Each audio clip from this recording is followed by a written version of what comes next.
This is the Sons of UCF podcast, your place for UCF sports talk year-round. Now, here is Adam and Mike. Hey, look who's back. Sons of UCF episode 109. Thank you for tuning in and for following us on Twitter at Sons of UCF at UCF Mike 1, and for subscribing to our little podcast, which you can find wherever you get your podcast. My name's Adam, and as always, I've got my good buddy UCF Mike with me. Mike, greetings, my friend. How are you? Doing great, man. Happy to be back. Let's do this thing. Happy to be back. Let's do this thing. And let's start off, we'll kind of preview the show. We got Cal of the Week. We got picks. Men's basketball just wrapped up a nice opening game win against Auburn. We'll give that a little conversation. We'll do a modified Heupel translator. We've got UCF observations. And I don't know, there's a little thing going on with Mackenzie Milton I guess we should get into, Mike. But before we do all of that, Friday came, Black Friday. Knights traveled over to West Central Florida, as it's called, and took on the Cows. And 58-46 later, UCF comes out with another W, Mike. First things first, obviously, important in the sense that we tied the series with the Cows. But I don't know, man. Overall, game was a little uneven. But obviously, a W is a W. Hey, man, we've been waiting to get even with these guys for a long time. They won the first four of the series. We won two, and then we gave two back, and now we've tied it up with four in a row on our own. The game itself, it wasn't as pretty as we all liked it to be. We still put up 58 points, and the defense gave up a whole bunch of points and a whole bunch of yards. Let them in it a little later than we all expected. But we came out with the win, and that's the most important thing here. Yeah, it was kind of your status quo, typical UCF fashion, 31-14 halftime lead. We were like, okay, here we go again. And obviously, second half comes around, and the Cow offense all of a sudden became like a world beater and started putting up points just left and right. Luckily, their defense isn't very good, and our offense was playing pretty well. So, to your point, it never was really much of a contest, Mike. But just an overall game that seemed uneven. There were some folks missing. Marlon Williams did not play. Otis Anderson did not play. Stefan Zayas did not play. We saw some guys didn't play a ton. Richie Grant was in and out. Devontae Brown, he was in early and didn't come back. So not sure the status of all those guys as it relates to why they didn't play. I think Marlon, we know, had some ankle injuries and then announced today on Monday that he would be going to the NFL draft as he's a senior, as is his right. So some uneven performances, Mike, and some guys didn't play. Some other young guys had to step up. We saw some really good step-up performances, and we saw some not-so-good step-up performances. Yeah, I mean, late in the year, we talked about this before the season started. If at the end of a year like this, where who knows if there's even going to be any bowl games or if we're out of it for the conference, what is the reason for these guys to play? And we saw people opt out of the season before it even started. Now with nothing on the line, would guys want to play? The guys that are declaring for the draft, you can understand them not wanting to risk injury like Marlon. But so it gives the young guys more opportunity to play and more film on them going into next year. So that's important stuff too. Look, let's face it. I know people don't want to hear this, but let's be realistic where we are. The Cows are 1-7 coming into this game. Obviously, for UCF, it was our last game of the season. We, at this point, know what our fate is in terms of conference championships, meaning there will be none. Obviously, a New Year's Bowl game, there will be none. And so I'm not surprised if motivation was a little bit low. I think because it's a rivalry game, the guys are able to get up a little bit for that game. But, I'm not surprised it was a tad flat. Good to see the seniors go out having never lost a game to the Cows. I think that's pretty cool. Overall, another notch over the rivals. I mean, you saw, the Cows have obviously been trying to make a name for themselves. The Charlie Strong era did not go well. Jeff Scott era has not started off well. And it's good to keep little brother down while you still can. And ultimately, wrap the season at 6-3, Mike. And now UCF kind of waits around. I know there was some scuttlebutt about will we schedule another game. Sounds like Miami had an open date that now isn't open anymore. Some people are kind of looking for that. There's rumors about bowl games and what may happen down the line there. But more and more bowls are getting canceled. On Monday, the Sun Bowl, which is an institution, that was canceled overall, Mike. So who knows what's next. So I guess I wasn't surprised to see a little bit of a little bit of complacency, just kind of knowing, that it's been a long year, man, and these kids deserve a lot of credit for sticking into it for an entire year. Yeah, we didn't even know if we were going to get a season at all this year, and we were pretty lucky. We got to play every one of our games. I mean, we had 3 games canceled before the season even started with North Carolina, FAMU, and FIU. But all the games, once we got going, we were able to play them all. So that's a win in itself. Not many teams can say they could do that this year. So we got that done. And as for the bowl, I mean, maybe we get to play in one. Who knows? I'm actually hoping for the Boca Bowl because that's on a Tuesday night down here. I'll be at that one if we get to the Boca Bowl. But I'm not going to be excited about the Cure or any of no. The fan base itself is not going to be excited about those games. But it'll give the team another month or so of practice. These young guys, another game of experience going into next year, and that only helps. Yeah, I mean, ultimately, mission accomplished. You drive down to Tampa, you beat the Cows, and you do it pretty convincingly. So let's go through our categories. We'll do these kind of quickly, and there's a lot of other stuff we want to get to here this evening. So we'll kind of go through this pretty quickly, Mike. So we each pick 3 things. We'll give you kind of our view of what they were, good, bad, or ugly. We use categories from previous bowl games UCF has played in to designate these things, Mike. So let's go through this first. I'll let you lead off. What's the first thing that kind of stuck out to you in the game, and how would you rank it overall? All right, I'm going to give out a peach to something we did quite often early in this season. Dylan Gabriel had himself another big game this week. 22 for 36, 4 touchdowns. He did have the 1 interception, but he also ran in for a touchdown. 5 total touchdowns on the day. He spread it around to everyone. 7 different targets. He had 3 different receivers with 5 catches each. He threw some beautiful deep balls like we see every week out of this kid. He hit Nixon on one, perfect, over 50 yards. He was named to the Pro Football Focus Team of the Week as the quarterback for Week 13. And he's now 2-0 against the Cows. And that's something that no other quarterback in UCF history can say. Not even Mackenzie Milton can say that he hasn't lost to the Cows. So another win for Dylan, another big performance, a good way to end the season. He played well, Mike. I actually enjoyed, and I don't know, obviously it's a Heupel play call thing too, but we saw a couple times. We saw a really sweet play. ESPN re-aired it a few different times on the broadcast where he kind of had like a high-low action going with receivers, and he scrambled to his left, and I think O'Keefe was kind of the first shallow guy, and he kind of waits for him to clear, and then he hits Jacob Harris kind of on an easy route for a touchdown. He made that throw look pretty easy. He was clearly reading the defense, fairly well. I think early in the first half. I think we had the second half woes again, Mike, where we weren't as sharp a few different times on a few drives. But I mean, listen, the kid comes out, he keeps putting up numbers each week, and obviously to beat your rivals is always a big thing and something we shouldn't take for granted. And again, another 300-yard performance, 4 TDs like you mentioned, another rushing touchdown, so 5 overall touchdowns.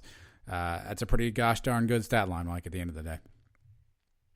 That formation you're talking about, that's something new. We've been asking for new stuff. Where's that been? Hello, where's that been? We always spread out the receivers really wide out to past the hash marks. Now we have them bunched in tight, and we saw it a few times in this game. It worked to perfection. So maybe we got something new here and something to add into the playbook. Yeah, he hit O'Keefe on I think kind of a similar route. But yeah, you're right. They started off out wide, and then they all of a sudden all came into formation, and basically O'Keefe became like a running back. I think it was Harris became like a tight end, and they were kind of running on new formations. Good thing for Heupel to really don't use that play too early, Josh. I mean, save that for the last game of the year, why don't you? When we don't need 6 yards on a big 3rd down against Cincinnati. But yeah, hopefully that bodes well. Maybe that's some creativity that he's got. Maybe that's a Go Lesh influence. I don't really know, but overall that was a nice play call, and Dylan executed it to perfection. But I'm going to kind of stay in the same vein. I'm going to go with the peach as well, Mike, and I'm going to steal the same guy or one of the same guys that you just mentioned or I just mentioned. And my peach is going to go to 2 guys who stepped up today. Or that rather in the game this week when obviously some other guys weren't able to go.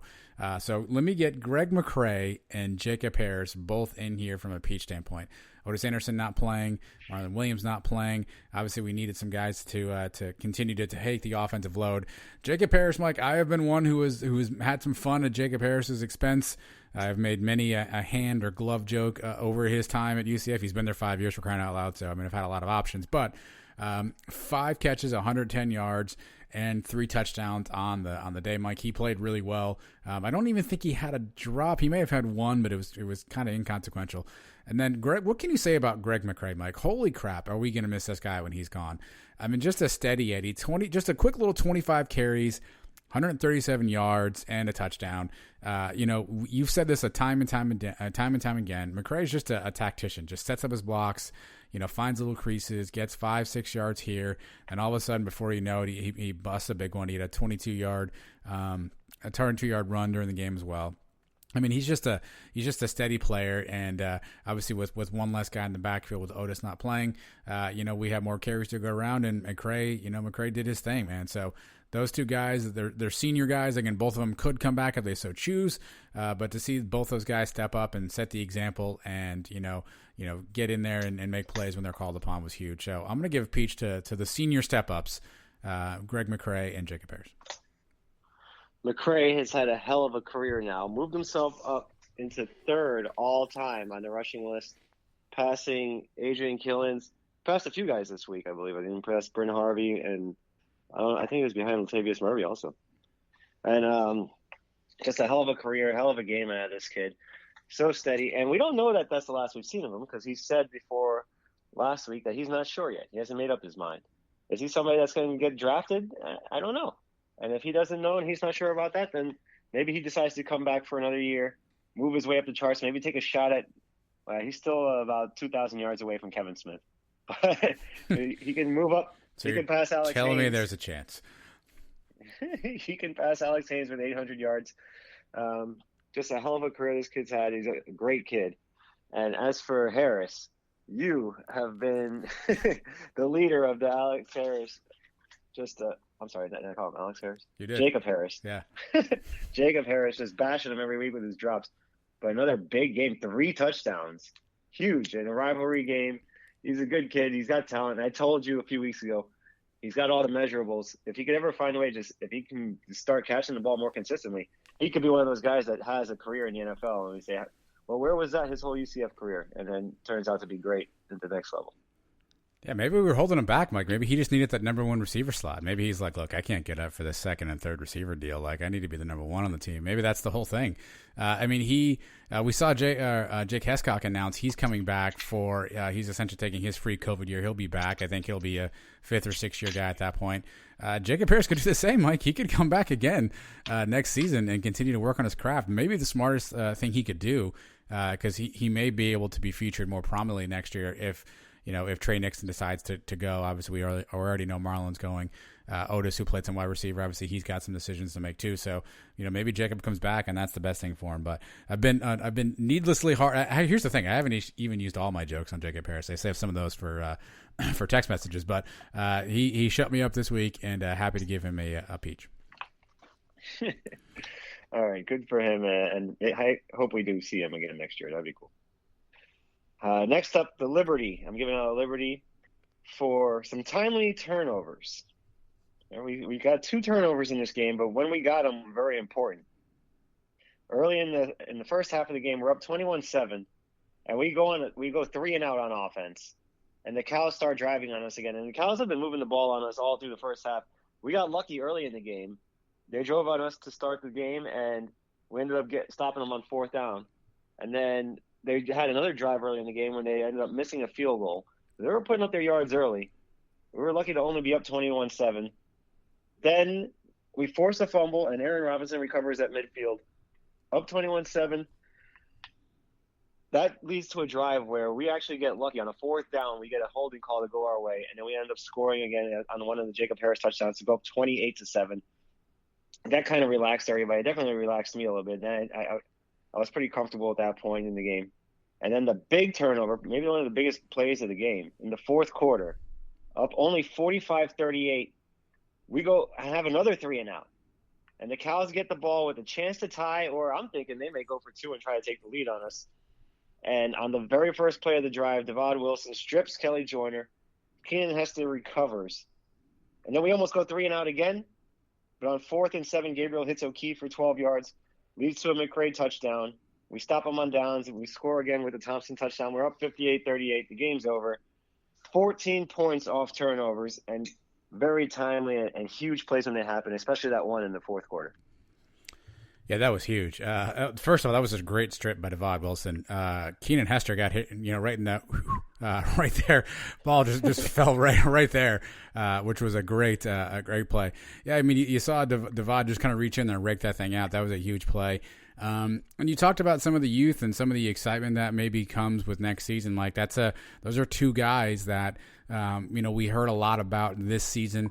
We didn't see in the field as much, obviously for different reasons. Devad was on the transfer portal thing, and who knows what that deal was. Keenan Hester, we'd heard his name a bunch on the D line with some other guys, who weren't able to finish the season with the team. Obviously, he got some run, but it was encouraging to see two guys who are going to have a future with UCF next season be a part of that big play. And you're right, turnovers that's the one thing. I'm going to knock on Randy Shannon here probably in about 20 minutes. But that's the one thing this defense did all season long is they forced turnovers, Mike. They forced turnovers. We had some timely turnovers. They were opportunistic along those lines. And I'll give them credit for that. They were able to take the ball away. And ultimately, that's typically what you want in a defense. Obviously, we'd like some more stops here and there, but let's not rag on them right now for that. I agree with you. It was a good timely play, and Devad Wilson almost got one of my categories, but I decided to go in another direction. But good call by you. Yeah, I'm going to get on the defense in my next category, but that was a big play. And Devad Wilson, hopefully we see this kid now in the next year really get to shine. I don't know what the problem was for the first 6, 7, 8 weeks of the season where they wouldn't let him play, but now he's making an impact out there. And hopefully we see Jaden Francois, the kid from Nebraska, come in and he's able to get some playing time. And, this is a young secondary now that we have coming into the next couple of years, growing together and hopefully improving together. I went a little off the radar, off the board for my next category. I'm going to give it a Liberty just because it wasn't, spectacular. But I was kind of excited by it, Mike. I didn't really realize until after one of the first sequences when the Cows had to punt. And they panned the camera back there, and it was Amari Johnson returning the punt. And I was like, wait, why is Amari Johnson back there? And then I remembered our two punt returners, Otis Anderson and then Marlon Williams, were both out. And I was like, oh, man, like, what's this kid going to be about? And I tell you what, Mike, he didn't make any splashy plays. He had 2 for 24. But he caught a punt. You saw he got a little shifty. He made a couple moves. He ran around a little bit. Obviously didn't get anywhere. But I actually found myself kind of excited by that because at that point, for me, it kind of hit me that, some of these guys that I've been used to seeing for all these years aren't going to be around much longer. And we've been talking a lot about the young guys, how good can they be? What can they really be for us? We saw O'Keefe this year for the first time make some plays. I feel like we've been talking about Kavon Ahmad for like 3 years, and he barely sees the field. Amari Johnson's a guy that we saw him catch his first touchdown from Quadri against FAMU in 2019. Haven't seen him much since. He's been great on special teams overall, though, by the way. So this may be like a year-long achievement award. But I thought it was really just kind of a jolt of excitement. And he seems like a kid who's really excitable, who's going to get the ball, who's going to try to make some plays. He seems like a kid that at some point next year I will probably rip him for doing something, where he shouldn't be doing, like fielding a punt at the 1 or something like that. But I was kind of excited by just the energy he brought. Again, he got 2 returns for 24 yards, a long of 19. We've been talking all year about how we want special teams to be a weapon for us, and this kid was exciting, man. So I'm going to give him a Liberty. Again, didn't do much, but this is maybe a Lifetime Achievement Award or a year-long achievement award, plus maybe a foreshadowing award. That wide receiver room is hard to break into to see some playing time with Marlon and Nixon and Jay Flash and Harris and even O'Keefe now. It's hard to get out there on the field with that group. So the kid's had to make his way on special teams, and he's made contributions a lot this year. We talked about the big play he had against Cincinnati where he avoided running into the kicker and then recovering the muff. And now this week, he's getting his shot back there to return punts. We know he's got athletic ability. We know he's fast. We've seen that he can scoot, just like a lot of these guys. It'd be nice if he can start getting more chances back there. Maybe we see if we do have a bowl game, we see him return a couple punts there, and maybe we got something with this kid. We'll be able to use him a lot more. And next year, if some of these receivers don't come back, we'll get to see him out there spread out wide and see what he can do on the field on an every play basis. Yeah, again, maybe a premature, but again, it was just kind of interesting when I realized that he was back there, and I realized why he was back there. And he made a nice little return. He had a 19-yarder, which I thought was cool. So, All right, what do you got for your what? This is your third category now? Yeah. I have to give out a cure. Yep. And we all know it's coming. The overall defense. So we gave up 646 total yards to the Cows. That seems like a lot. Seems like a lot. That's more than we're averaging. And we were on pace to break the record at some point this year. 646 yards, 242 on the ground, 404 in the air. We allowed 8 for 15 on third downs. Could not get off the field on these guys. They were converting half the time. 7 for 7 in the red zone, the Cows went on us with 6 touchdowns and 1 field goal. We allowed 2 guys to run for over 100 yards on us. McLeod, we made look like Dylan Gabriel, basically. He had 4 touchdowns and a rushing touchdown of his own. So he matched Gabriel, 5 touchdowns. We gave up 46 points to the Cows, the most by far that they've scored all year. I mean, we're talking about a team that was getting shut out early in the year. I think they went a month where they only scored about 14 points. They have improved lately in the last month. We've seen them close game against, who was it? Not Cincinnati. Tulsa? Was it Tulsa? No, not Tulsa. They almost beat Temple, I know for sure. And then they had a close game with somebody else. Houston, I think it was. I don't remember. Anyway, but they're not a good team. That is you could have just said that they're not a good team. I think that would have punctuated it. Yeah. And, our offense doesn't do the defense any favors either. Heupel's always talk about complimentary football. Well, then you got to slow it down. We're on the field for 2-3 plays. Either we're going 2-3 and out, or we're scoring on 2 plays, 3 plays, 4 plays. Those quick possessions in the end kill the defense. We don't have enough depth, I guess, and our guys are just getting gassed. We're facing teams for 90. How many plays did the Cows run this week? 90 plays, 80-something plays. Our guys 93, 93 total plays. 93 plays. And you give them some credit, like I told you about the turnovers, and we did get 5 sacks on this kid. But this game overall, the 2 teams combined for more total yards than the 2017 game. Obviously, more points. It's like watching arena football, man. It's just not for me. It's not my style. I hate it. But the defense gets the cure for the week because you could see them giving up a lot of yards to a team maybe like Memphis or Cincinnati, but a team like the Cows, 646 yards, that's just not acceptable. Yeah, just they seem just useless at times. And not only did we give up 200-yard rushers, Joyner averaged 8 yards a carry. This kid Batty averaged 6 yards a carry. I mean, they were getting whatever they wanted, however they wanted it. Yes, we were able to make some timely stops. Some guy named Bryce Miller, who I've never heard before, 11 catches, 121 yards, and 2 touchdowns. They just got whatever they wanted, however they wanted. We're lucky that Jeff Scott coached himself out of this game early on by running all these stupid trick plays and fake field goals and all this other stuff, because if they had been disciplined early on and run some of the stuff earlier, you wonder if they could have, put in some more early points there and could the game have been differently. So, Jeff Scott perhaps coaches them out of the win today or this week rather, but it just didn't, the defense just wasn't there. And this actually dovetails me into mine. So I'll just go right to my category. I gave it a Hawaii. And I gave it to Hawaii for one specific reason I'll get to in a second. But our secondary, like you mentioned it, we gave up 400 yards passing, 32 completions, so 32 receptions by the Cows. And it just seemed like a couple of guys in particular were getting just picked on pretty good. We hadn't seen him in a while, but he played a bunch this week. Was Justin Hodges? They seem to be targeting him very early on. But if you just go through kind of the leading tacklers on the team, the third leading tackler, Derek Gaines, is a safety. Richie Grant is next. He's a safety. Next up, Corey Thornton. He's a corner. He's up next. Then you get Devod Wilson with 4. I mean, like 5 of our top 8 tacklers were our secondary, and that just shows how much the Cows were getting back into the second level on us. It just looked like we were overmatched. I don't know. Aaron Robinson played a little bit, but then he was out. I don't know if he's injured. Devontae Brown, who started and played well at spurts this year, he played sparingly. He had 1 total tackle on the day. Zamario Maxwell made an appearance. It's been a while since we saw him. Dylan Lester was in there a bunch. Obviously, Corey Thornton was in there a bunch. Derek Gaines was in there a bunch. And so I don't know if there was a concerted effort by Randy and Josh to roll some of these young guys in to get them some experience.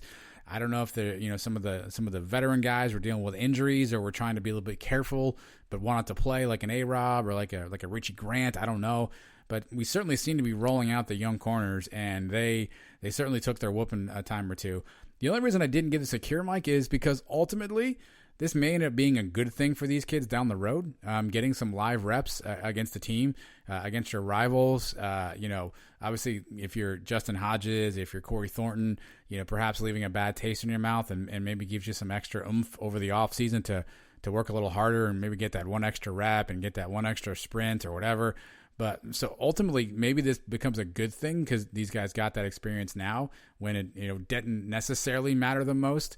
But overall, it was a brutal day for the secondary. Yeah, there were points in this game. Like I said before, we were up 28-7. Maybe the coaches figure, hey, let's get these guys in there and get some playing time. And then all of a sudden the lead shrinks again, and then we expanded again. We're up 17, and okay, get them back out there again. And then boom, before you know it, it's a 7-point game in the fourth quarter. And it's hard if you're a starter and you're expecting, okay, we're up big, I'm out. I may not have to come back into this game, and then to get back in and get refocused, that may have been a factor in this game. And then the young guys, I mean, they're learning. I guess is the only way to put it, is they're still learning on the job, and hopefully it pays off down the road. Or we see that maybe that these guys are just not ready and we replace them with somebody else. That's what the offseason's for. The transfer portal is open. Who knows? But now we have film on these guys, so at least the coaches can go over it and fix whatever is wrong. Well, that's the thing. Yeah, teachable moments now, right? You can look back at the film. There was a couple plays where Justin Hodges didn't even really appear to know where the ball was at, didn't turn around. Thornton had a couple of rough ones. Derek Gaines has played pretty well, kind of replacing Antoine Collier. And we certainly saw some film on him. Jermaine McMillan got some run. He's a guy that's been around the program for a while. So you get teachable moments, teachable film. You mentioned adding in Devad Wilson. He played pretty well. Jaden Francois next year. What's he going to bring? And we also had at least one DB opt out. Off the top of my head, I forget his name. Devontae Dawson, I think his name was maybe. We had him opt out. Obviously, Tate Gowan not there. But ultimately they got some teaching film. It was rough, and luckily the offense was able to keep things in check, and we made those timely turnovers you talked about. But it certainly was rough for a while. So the young secondary, kind of baptism by fire, and hopefully it'll springboard them into a good off season and get some good film. And going into next year, obviously we're losing a bunch of guys on that secondary, so we're going to need some kids to step up, and we'll see if maybe this could be a springboard for some of these kids. Yeah, and I mean, I don't know who we're recruiting. We definitely have to go heavy on defense for the recruiting class this year. We're recruiting Germany, from what I understand. Get more involved in Florida. Okay. So not Germany. Gotcha. Okay. Not Germany. But I mean, who knows? Maybe the German kid is good. We didn't get to see much out of him this year. But it's a learning year this year. We did lose 4 starters just a couple weeks ago on defense. So you got to keep that in mind when it comes down to this. We were depending on having a very experienced defense coming into the year. We said this might be the best defense we ever had at UCF. And we saw how the year turned out. Is that coaching? Is that players not being focused? Is that us overrating the guys we had? I guess it's a little bit of everything. But hopefully these young guys now, like we've said the last few minutes, they're getting a lot of playing time, and that can only help going into next year. Again, net of this thing is another win against our rivals. Evens the series overall now. Yes, we didn't quite get that 65-11 victory that we had all wanted, but another win in the win column. Some young guys got some good film that they hopefully put out there that they can learn from and they can grow from. And, we cap off the season going 1-0. So all in all, didn't go exactly as we would have scripted, but the win is the win. And we move on to see what's next now as we wait around for bowl game announcements and all kinds of other stuff. But we're going to take a quick break here. Another major story that took place a little bit before that game and during that game, which deserves a little bit of time here today. So we're going to quick commercial, and we'll be right back, and we'll dive into that next. Suns UCF.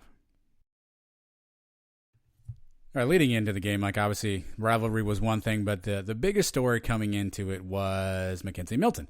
And some thinking that he was going to be playing this week. And, obviously it was Sentimental for a few reasons. One, last game of the season, we haven't seen KZ. We knew he'd been cleared, at least to practice. He was on the scout team. Two, the scene of the injury 2 years ago, almost 2 years to the day.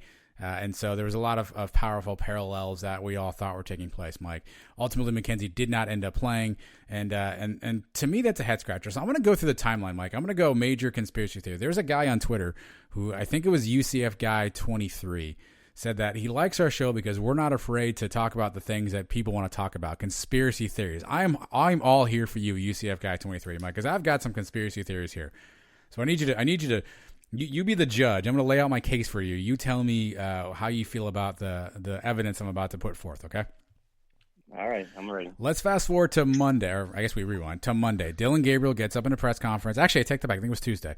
Gets up at a press conference, kind of coyly says there are some prizes coming, didn't want to reveal stuff, and basically said just tune in. To Dillon's credit, he was obviously being coy, having a little bit of fun. He did not obviously say, yes, he's playing, you should do this, you should do that. But he was providing enough of a wink that led a lot of people to think that, hey, maybe there's something happening here, right? The very next day, November 24th, that's followed up by an article by Andrea Adelson, a really talented and a plugged-in reporter at ESPN. She's done a few different stories on McKenzie throughout his years. And she had a passage in that story, Mike. It's not a quote from McKenzie. So I don't know when or if he actually said these things. So I'm going strictly off of what was in her story. Again, it's not in quotations, so it doesn't appear she's quoting McKenzie, but she's certainly making the statement, and I'll read it to you here. Milton has not suited up since he got hurt, and he wants to ask Heupel if he can play Friday. He knows Gabriel is the starter, and backup Quadri Jones is ahead of him on the depth chart. But if there's any role for him in the game plan against the Bulls, he wants to have one. So again, that's Andrea Adelson's story from the 24th. I don't know when she talked to McKenzie. I don't know if she talked to McKenzie about it. I don't know where that came from. All I know is that's a passage in that story. Game time comes around. We realize McKenzie's not playing. And so ESPN pops up a graphic. Essentially, they had gotten a quote from McKenzie, and they ran it during the game. And here is McKenzie's quote, Mike. I haven't suited up all year, and I don't see the point in going out there today for sentimental reasons. For me, I don't want to go out there until 100% and playing at a high level. So there's no rush for me to get back out there on the field. That's been the basis of me not suiting up all year. I'm 100%, and right now I'm not. In the post-game press conference, Heupel then says, quote, when asked about McKenzie, he says, KZ's in charge of that process. So let's recap. Dillon does some hinting. Andrea Adelson is almost flat out reporting that McKenzie wants to play and was going to ask Heupel to play and wants to roll in the game plan. And then as the game starts, McKenzie says, oh, I'm not 100% and I don't want to get out there and play. Something's not right here, Mike. Something, I don't know what that something is. I'm going to make some speculation, but that doesn't add up to me. Does that timeline add up to you all? Do you have questions based on what you just heard there? It's very weird. And I was shocked on Saturday to find out that he wasn't going to play, and it was known before the game even started that he wasn't going to dress at all.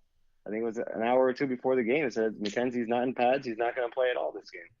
And I was in shock because I've been saying it all year.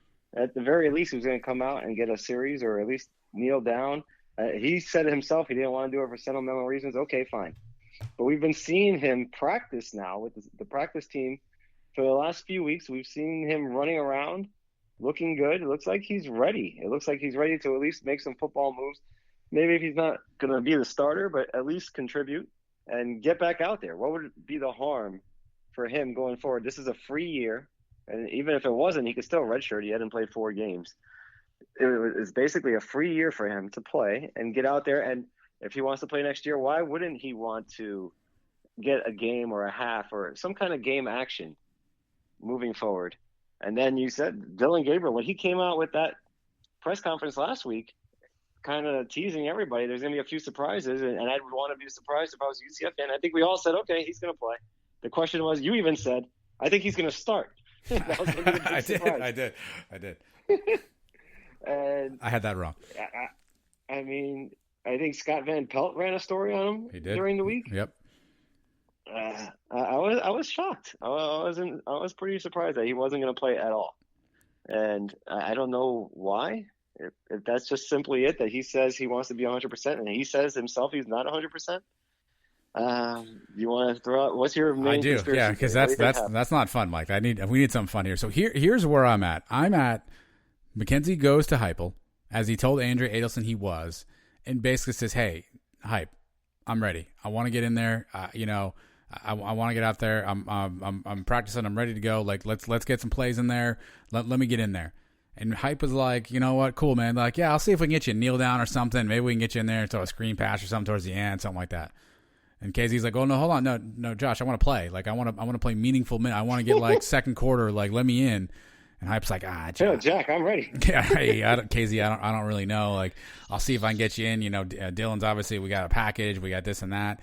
And does McKenzie at that point go, okay, cool. Well, if you're not going to let me play the way I want to play, meaning you're not going to let me get a quarter, you're not going to let me get a half, whatever he asked for. And I'm not reporting any of this, by the way, strictly speculation. Then he says, all right, well, if I'm not going to be able to play the way I want to play, then it's not really worth it for me to go out there. And so his comments, if you read it, he basically says, hey, I don't want to play until I'm 100%. That's been the basis. I am 100%, and right now I'm not. But he also said, I want to be playing at a high level, 100%. Maybe he means by that 100% into the game, not so much his health, not so much exactly where he's at, because the broadcast then said he was 80, 85 or something like that. But maybe that was more of the question is, he couldn't be 100% involved in the play, in the playing of the game, and Heupel wouldn't maybe offer him what he was looking for, and so he just said, okay, cool, then I'm not gonna play. And you're gonna say, Adam, that's crazy. What evidence do you have? I'm glad you asked for my evidence, Mike. Did you see the camera panned to McKenzie during portions of the game, and they had a prolonged conversation about him? I mean, he was sitting there, he was yawning, he looked disinterested. He almost looked like he didn't want to be there, and I guess you could say, hey, Adam, don't be a jerk. There's emotions involved. Maybe just, mentally he just wasn't ready for this. And that's all very true, Mike.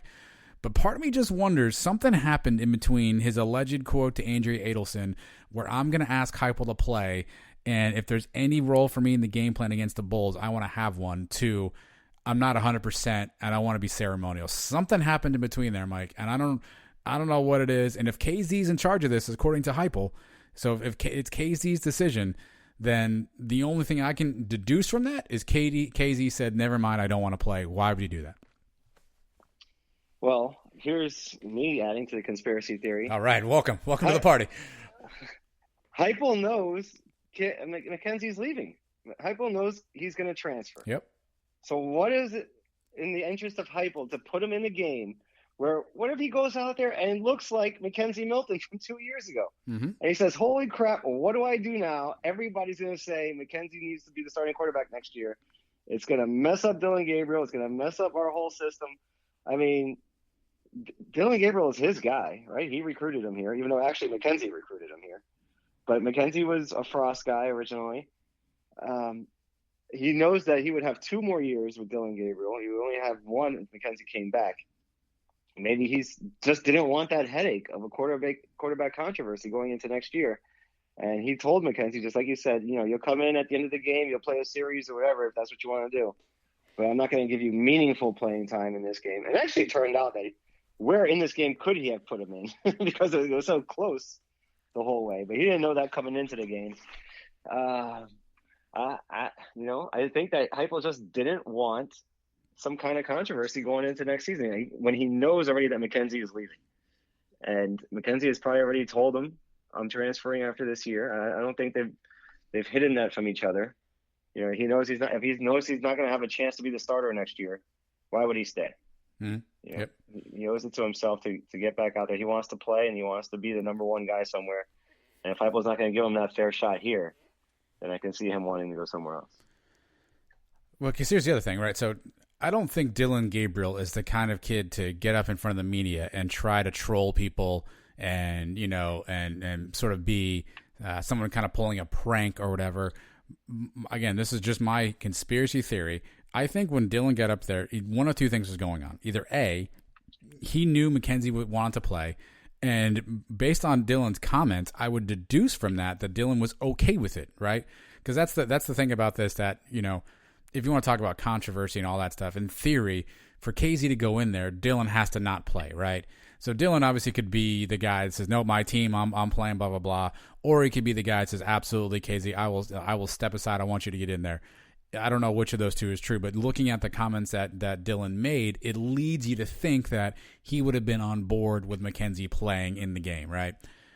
Or B, maybe McKenzie was on the fence, and this was Dylan's way of kind of nudging him, like, hey, let's see what's going out there. Maybe he was kind of like, hey, get in the game. Let Heupel know you want to play. Let's do this. Like, I'll sit, you get in there. And maybe they had some behind the scenes conversation about it. Maybe Dylan was okay with it, but then why would it get nixed? And I think, I hate to point the finger, but you got to point it at Heupel and you ask yourself, well, is that what changed? And if that's the case, Mike, you have to then wonder, for the guys who were there, who have seen McKenzie play, who want the guy to get a chance, and basically it comes out, or the inner workings of the team find out that Heupel really isn't letting McKenzie play. And I know that may be a stretch, right? But because maybe Heupel was going to let him play, just not the way McKenzie wanted. You got to wonder how that impacted the rest of the team. Maybe they were flat. Maybe they were like, oh man, we're really not going to let Kenzie play. And maybe that caused some of the lackluster performance and some of the, the guys just looked disinterested at times. I mean, there didn't appear to be a lot of juice. I mean, Heupel was big on this juiceless or useless thing. Didn't appear to be a lot of juice at points in time during the game. And so maybe that got around, and some people were kind of like, well, hold on a second. What do you mean we're not going to let Kenzie play? And maybe some guys had feelings about that. Again, this is all rampant conspiracy theory, but something doesn't add up with the timeline, Mike. And all of it really adds up to one thing. And I hate to say these words out loud. And it's going to pay me to say these out loud. But there's a lot of rumor. There's a lot of speculation going on. I would say, Mike, it's very, very likely that McKenzie Milton never wears a UCF jersey again. Do you agree with that statement? Yeah, unfortunately, I think we've seen him play his last game at UCF. Even if we got into a bowl game now, I don't think he's playing in that one. If he was going to come back, it would be this game against South Florida, where the injury happened, rivalry game, a meaningful game.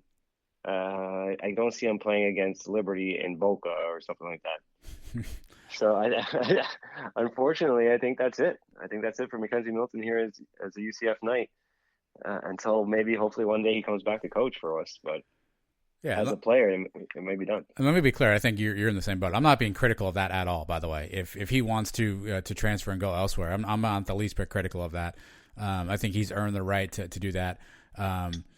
So there's no criticism, coming from, I don't think, either one of us on that decision. But I think that's just kind of the reality we're at right now is I think he's probably going to start the process of transfer portal and see what options are out there. Again, if you read his quotes, I want to be 100%. I want to play at a high level. He talked in the Andrea Adelson article about kind of proving he can still play, and that's been his goal.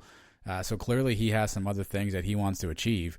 And so it seems like that's where kind of this road is heading is McKenzie at some point getting his name in the transfer portal. Whether that's sooner than later, I don't know. I mean, there's some advantages doing it sooner. You get a chance to maybe get out there and see what other schools are out there for you. I agree with you. I don't think he, says, all right, let's run this thing back for the bowl game. I think obviously he has his aspirations and wants to move forward. And again, I don't fault him for it. I think he's earned that right, Mike. If you think about where McKenzie's at, by the way, if he came back for 2021, this would be his sixth year with the program. Right. So if you put yourself in his shoes, he came in 2016, and where's he at in 2021? Who would still be on the team in 2021 that he would have actually played with? I mean, on the field with Jacob Harris, maybe.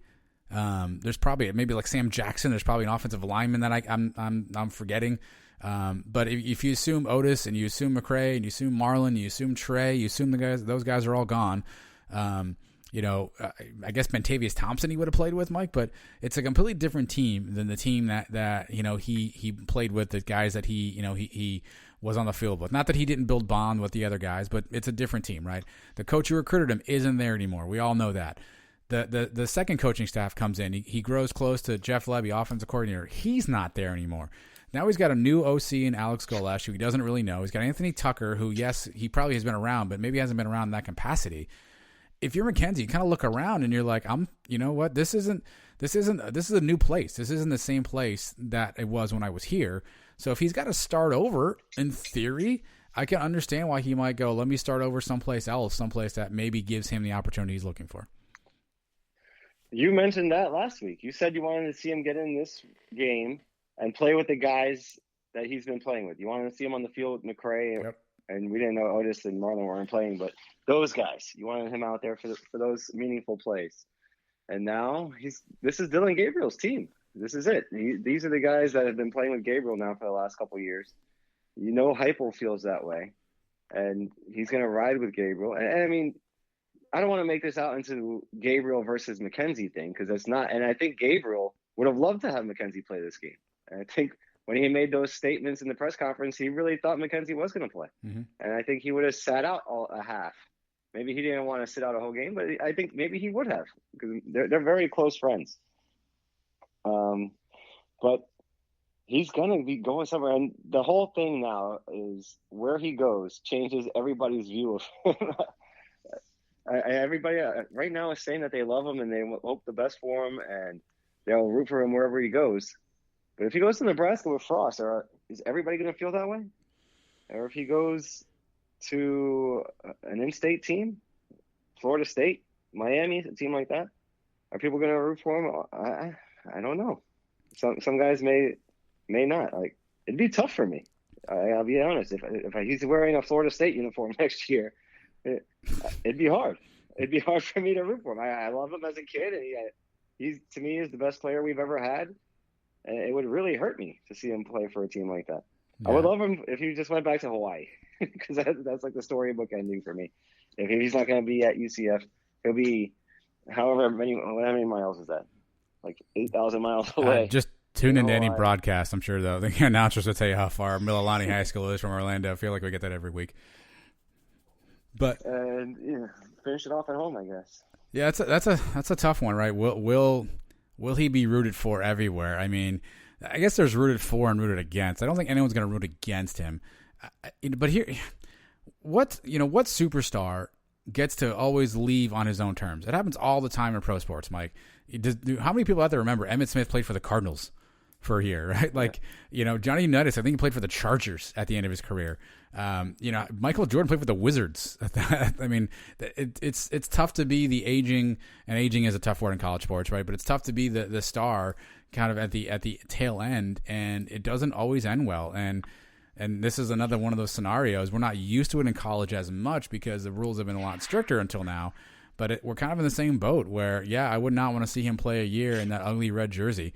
But if in theory, that's kind of what happens. And ultimately, no matter what happens, I think he'll always be remembered as a UCF Knight. And unless he has a phenomenal season, not that he won't. His best memories, his best times will always be at UCF. And I guess that's the thing you have to remember as a fan is all of our favorite players and all the teams that we've ever rooted for, more than likely than not, unless you're like John freaking Elway, you've played for a few teams and it didn't always end the way you wanted it to end. And sometimes that just sucks, and that's just the way it goes. I've said it many times on this show. When guys go to the NFL, I'll root for them or whatever. And Jordan Akins scores a touchdown for the Texans. Okay, yeah, that's cool. Or Latavius Murray scores for the Saints, whatever. But if you're on the Eagles or you're on the Cowboys or you're on the Redskins, you're dead to me. So as long as he doesn't go to one of these teams that I really hate, I'll root for him. But if he goes, I can't even say the words. If he ended up in Tampa, then no, he's out. That seems highly unlikely. Yeah, I think, look, if I was, again, this is probably a selfish take. I think the Hawaii angle would be really cool. Now, I don't know what McKenzie's goals are, right? There's some speculation that he wants to go out and prove he can get back to where he was, because obviously he wants an opportunity to continue to play football at a high level, maybe in the NFL. And so he wants to get in a spot where he can showcase his talent, and he can kind of, let people kind of remember Andy Pettit words, where he was. So maybe Hawaii doesn't fit that, but that would be such a cool story to go back home in front of his home family. We know how much Hawaii means to him. Playing that offense. I think Todd Graham's their coach out there. He's got a kind of a wide open offense. Then you think about the connections that he has. Ole Miss, he's got Jeff Lebby, he's got Kevin Smith there. Obviously, Nebraska, he's got a lot of his coaches there.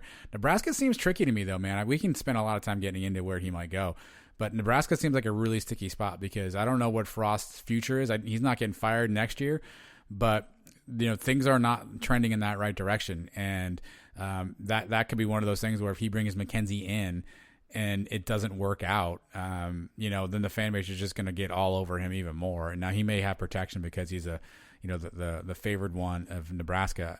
But I almost wouldn't want to see McKenzie put himself through a losing spot like that where he's got to try to help Heupel recreate some magic, because it's going to have to be more than McKenzie. And wherever he goes, I want to see him at least play well, right, and not struggle. And I don't know that I think Nebraska can offer him that. Right. I'd love to see, if he goes to Ole Miss, I could root for him for sure. That would be an SEC school where, if he beats the Gators or something like that, that'd be a huge game for us. Plus, it would show that he can play in the SEC. When he was at UCF, when we beat Auburn, there was like, oh, it's a one-time thing. If he goes to the SEC and wins consistently there, then that might even validate 2017 even more. As, we had players that could beat you guys on a regular basis. We only beat you once because we only played you once. So, but here he is now, and he's winning every week. So what are you going to say now? Yeah, and there's still, I don't know what, call it 3, 5, 7, 10% chance. Maybe he stays at UCF. It seems like a slim chance, Mike. I guess you can keep a little bit of hope alive that he says, hey, you know what, maybe I don't want to play anymore. Maybe I want to get into coaching and I want to coach with Hype and these guys here. I don't know. I think people seem to think if he wants to coach, he'll go to Nebraska and coach with Frost down there. So I guess there's an outside chance. There's always that possibility. He says, this is my home. I've been here. I don't want to leave.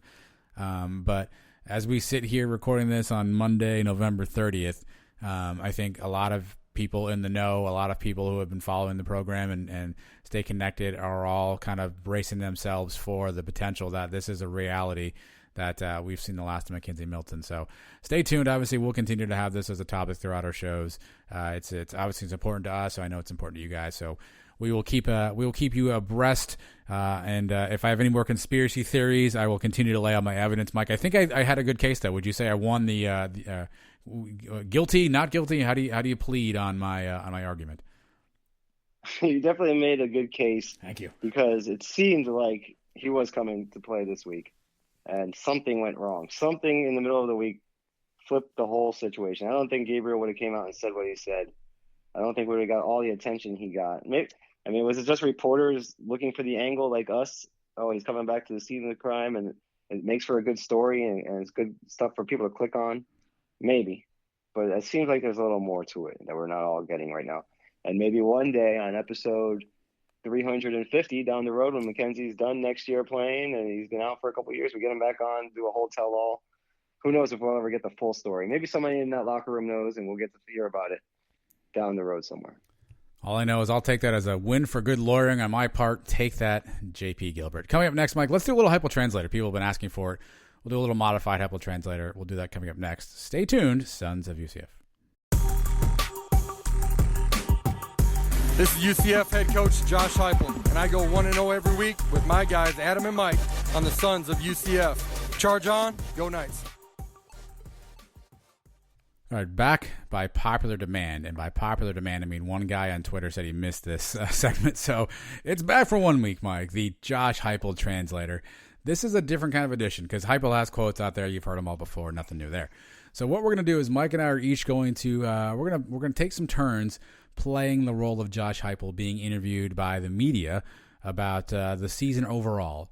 And first we'll give you the answer we think Heupel would normally give, and then we'll tell you what the real answer should be, right? So one of us will be reporter, one of us will be Josh Heupel, and fun will ensue. Mike, I'll let you lead off first. I'll let you ask me the first question so you can be ace reporter Trace Trelko here on the scene asking Josh Heupel your first UCF year-end question.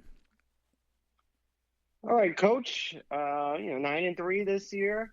How would you sum up the season overall? Is that a Brandon Hellwig impression?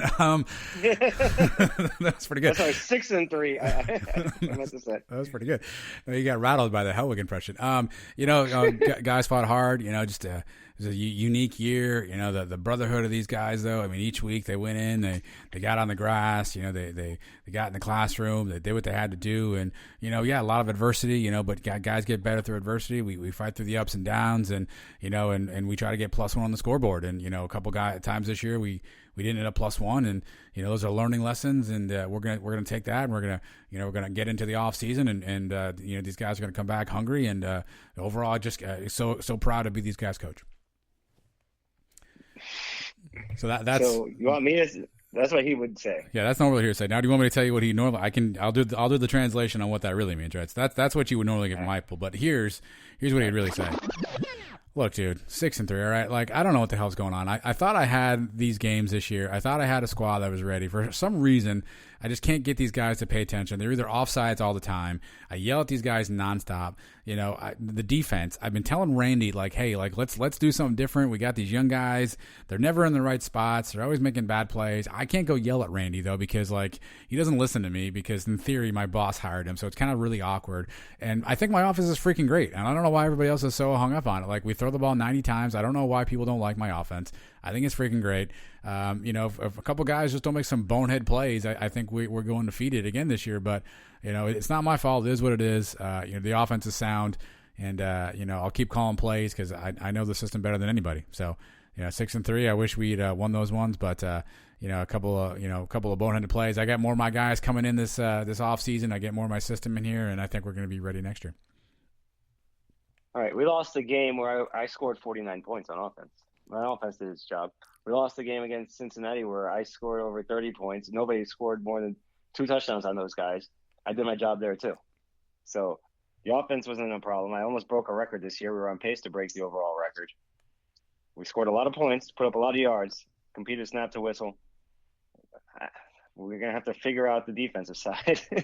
So maybe I have to replace Randy. Maybe I have to get my own guy in there.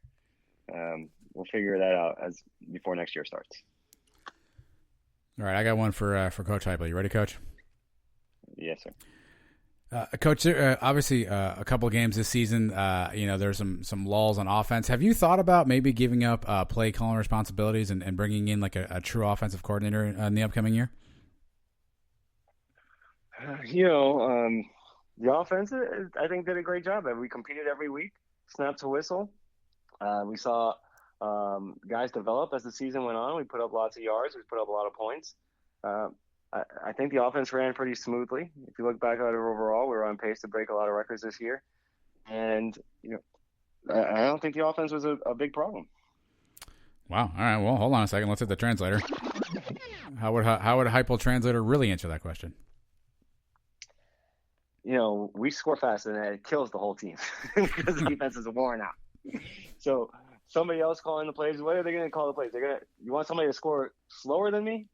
I mean, the whole offense depends on us running quickly. If we don't run quickly, you see what happens. We don't know how to score. So it's either we slow things down and put up only 20 points a game or find a way to stop somebody on defense. That's what it comes down to. I'm not letting anybody else call the plays. Nobody knows how to call these plays. Nobody can run up the middle and throw bubble screens better than me. I know exactly when to call them. So don't even question me on that one. And you saw what I did this week. I brought in the bunch formation up close.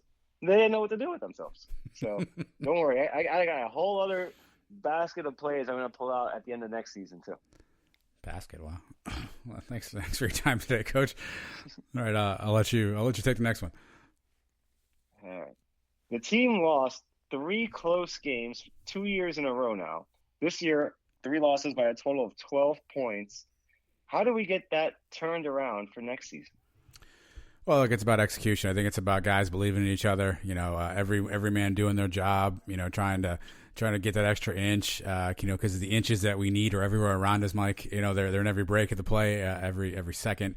So we're trying to do that. And look, it's about execution. It's about being better than the other guy across from you. It's about practicing hard. It's about competing. It's about taking every rep, taking every film session, and learning and growing. These guys are brothers, and they're in the building. They're out there on the grass. They're fighting every day, and I like the competitive spirit. And really just about continuing to work and be +1, and that's what we're about around here. Is just working to be +1. What does he really mean? Well, here's what he really means. Listen, here's the thing. I feel like I'm calling good plays. Sometimes my guys just don't make plays. I don't know what it is. I don't know if they're just not focused. If they're not listening in practice. Sometimes, I mean, some of these guys are really good, and then sometimes, maybe they're not so good on the defense. We've had some struggles. I think what we got to do to get over the hump is just continue to play, get the guys I need to get. We need to make sure that we have the right plays the way I want them to be, and people got to run the right way. And I don't need all these people telling me what to do. I got this under control, and so. Overall, we just need to make sure that we don't just listen to me better, listen to me better and don't make those mistakes. And I think we'll be fine, because I think this thing's wired. I think we got it dialed in, and just sky's the limit. Just eliminate a couple of these mistakes. And if I got to get rid of a few guys on the team, maybe a coach or two, then that's what I'll do. And we'll get the guys out of here do the right things, and we'll get guys in here to do the right things, and we'll win a lot. That's what we're gonna do. I choke in big games. I choke in close games. Oh, wow. I don't know how to pull them out at the end. Oh man! Yeah, I beat the teams that we should beat by 50 points, and the teams that are good, I struggle with. So that's just what we do around here. That's the true meaning of the Heupel translator for sure. All right, I've got my next one for Coach. All right. Coach, kind of I know a touchy subject, but Mackenzie Milton obviously has been a big part of UCF, and I know he's been working really hard. Obviously he did not get a chance to play this season. Why do you think that is, and what do you expect from Mackenzie in the future, and what is his role going to be at UCF? Well, Mackenzie's done a great job ever since I've been here. He's been a leader of this team.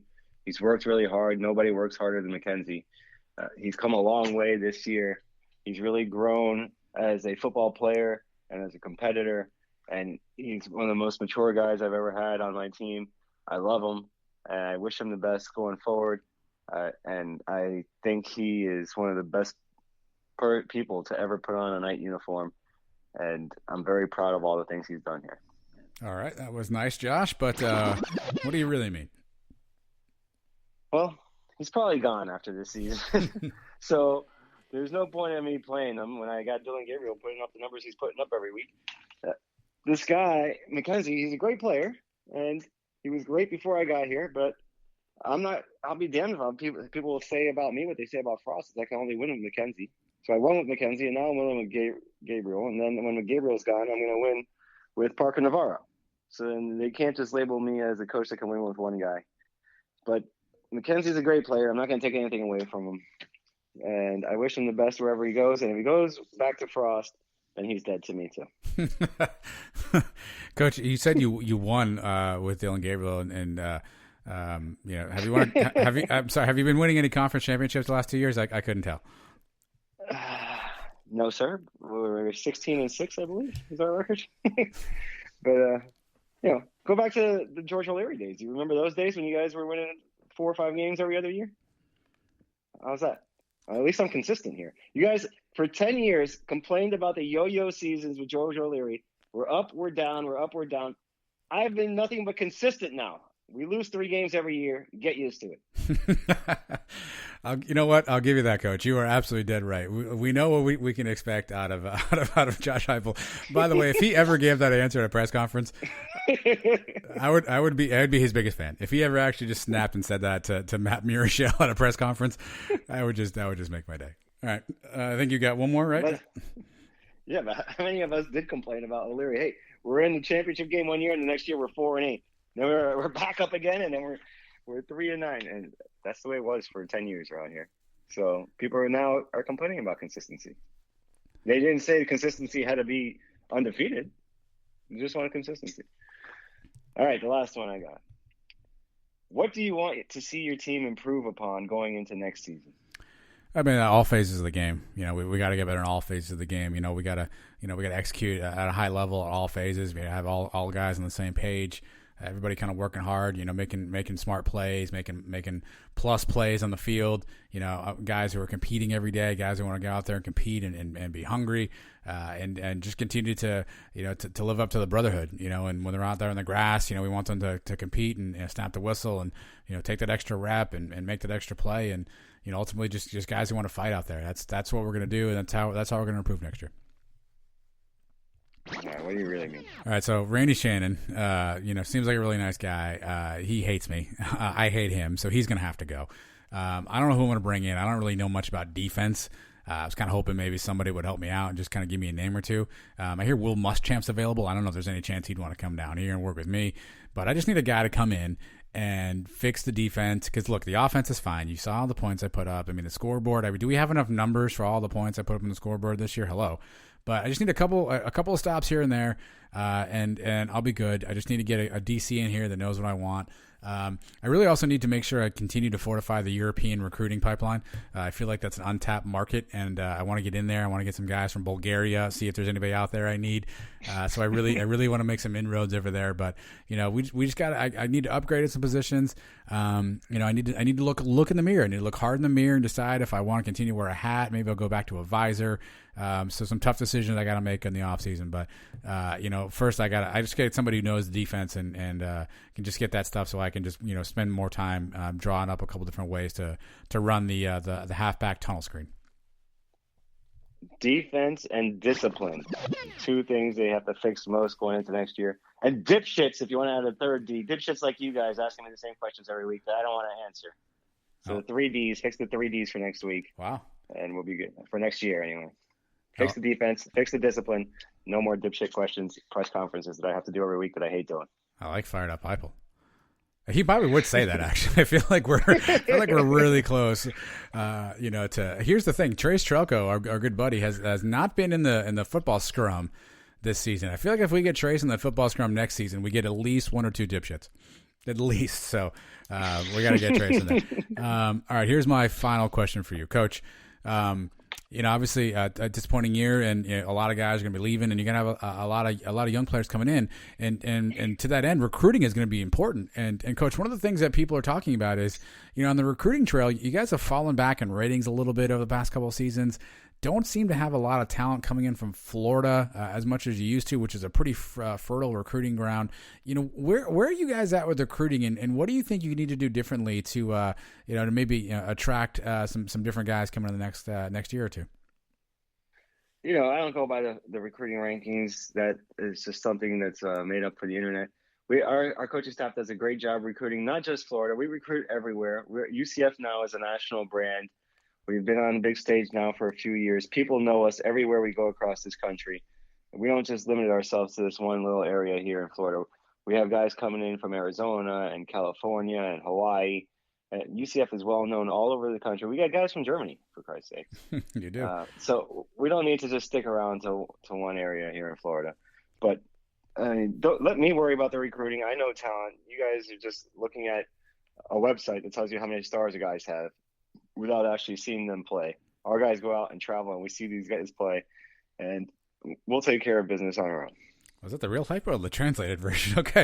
I think he transferred over. Halfway through, he got a little upset at the question. Yeah, he was kind of like, what, I'm done with this. I'm done with this stupid question. Yeah, I think that's where Heupel's at, right? He's going to go, hey, I know the guys who fit my system, and you guys don't know who I need. I'm looking for specific guys on both sides of the ball, and I know what I'm looking for. And, there's great athletes all over the country, and UCF's a national brand, yada, yada, yada. But, there are people, Mike, who are concerned that, he's not getting the Florida athlete. And, that was kind of like a Frost staple, and every time a new recruit commits, you can bank on the dungeon, going into a meltdown over not being a Florida athlete. So it is something to consider, Mike. Even though, look, we have fun with Heupel Translator, I do think we need to at least on an honest moment. Here's where I would assess Josh Heupel, and on the pregame show this week, Eric Kohler actually asked us this question, and he basically said, "What do you think Heupel needs to do?" And here was my answer, Mike, but I want to get a chance to hear your answer as well.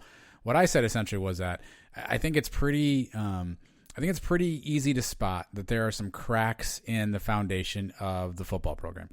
And that does not mean that the building is falling down or that the sky is falling, but there are some cracks in the foundation. We saw some things this season, if it was discipline issues, if it was both on the field and off the field, by the way, if it was some key miscues at and pivotal points of the game. We saw some cracks in the foundation. We saw that there are some things that need to be addressed.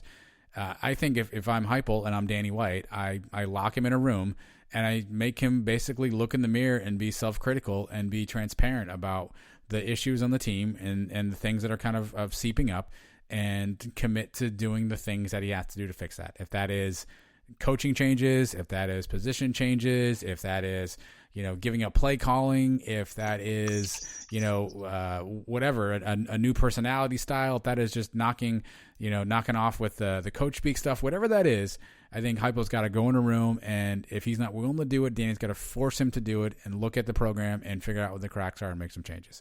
And then if he can do that, I think he gets one more year, and then after year 4, you evaluate him at that point. That's my honest assessment of where we are with Heupel right now. How about you? Heupel is a first-time head coach. We've said it before. He didn't really know what he was getting into when he got here, even though we all said this is the hardest job in America to take. He's coming in, taking over an undefeated team. That would be hard for a guy that had 10 years experience. And as a first-time head coach, a guy that doesn't even handle the defense, I think Danny White tried to make it as easy as possible for him, bringing in an experienced defensive coordinator.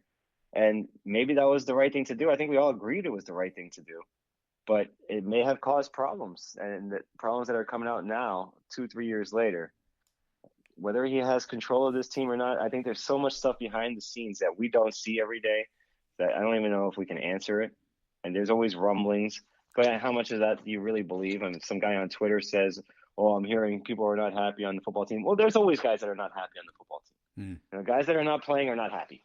And that's the case everywhere you go, even on championship teams. I bet you go back to 2017, you can find guys on that team that weren't happy during the season. It was Tristan Hill happy when he was getting benched in 2018, and that team went undefeated. So I don't know. I mean, this guy, we got to give him another year and see if he can adjust. Because, like I said, he's a first-time head coach. He's got 3 years on the job now. So he's had to have learned some things over these last few years. Can he change now? Can he adjust his system a little bit? Obviously, the fast offense works, and it works great, but it's not complimentary football like he loves to talk about. It hurts the defense. When you're going out there and scoring in a minute and a half, and your defense is on the field for 93 plays, it's hard for them to stop other teams. Eventually, other teams are going to score, especially in today's college football. So he's got to find a way to adjust the offense a little bit to still have it run efficiently, still put up points and yards, and also give his defense time to relax. And that's complimentary football. Yeah. So let's see what he can do going into next year.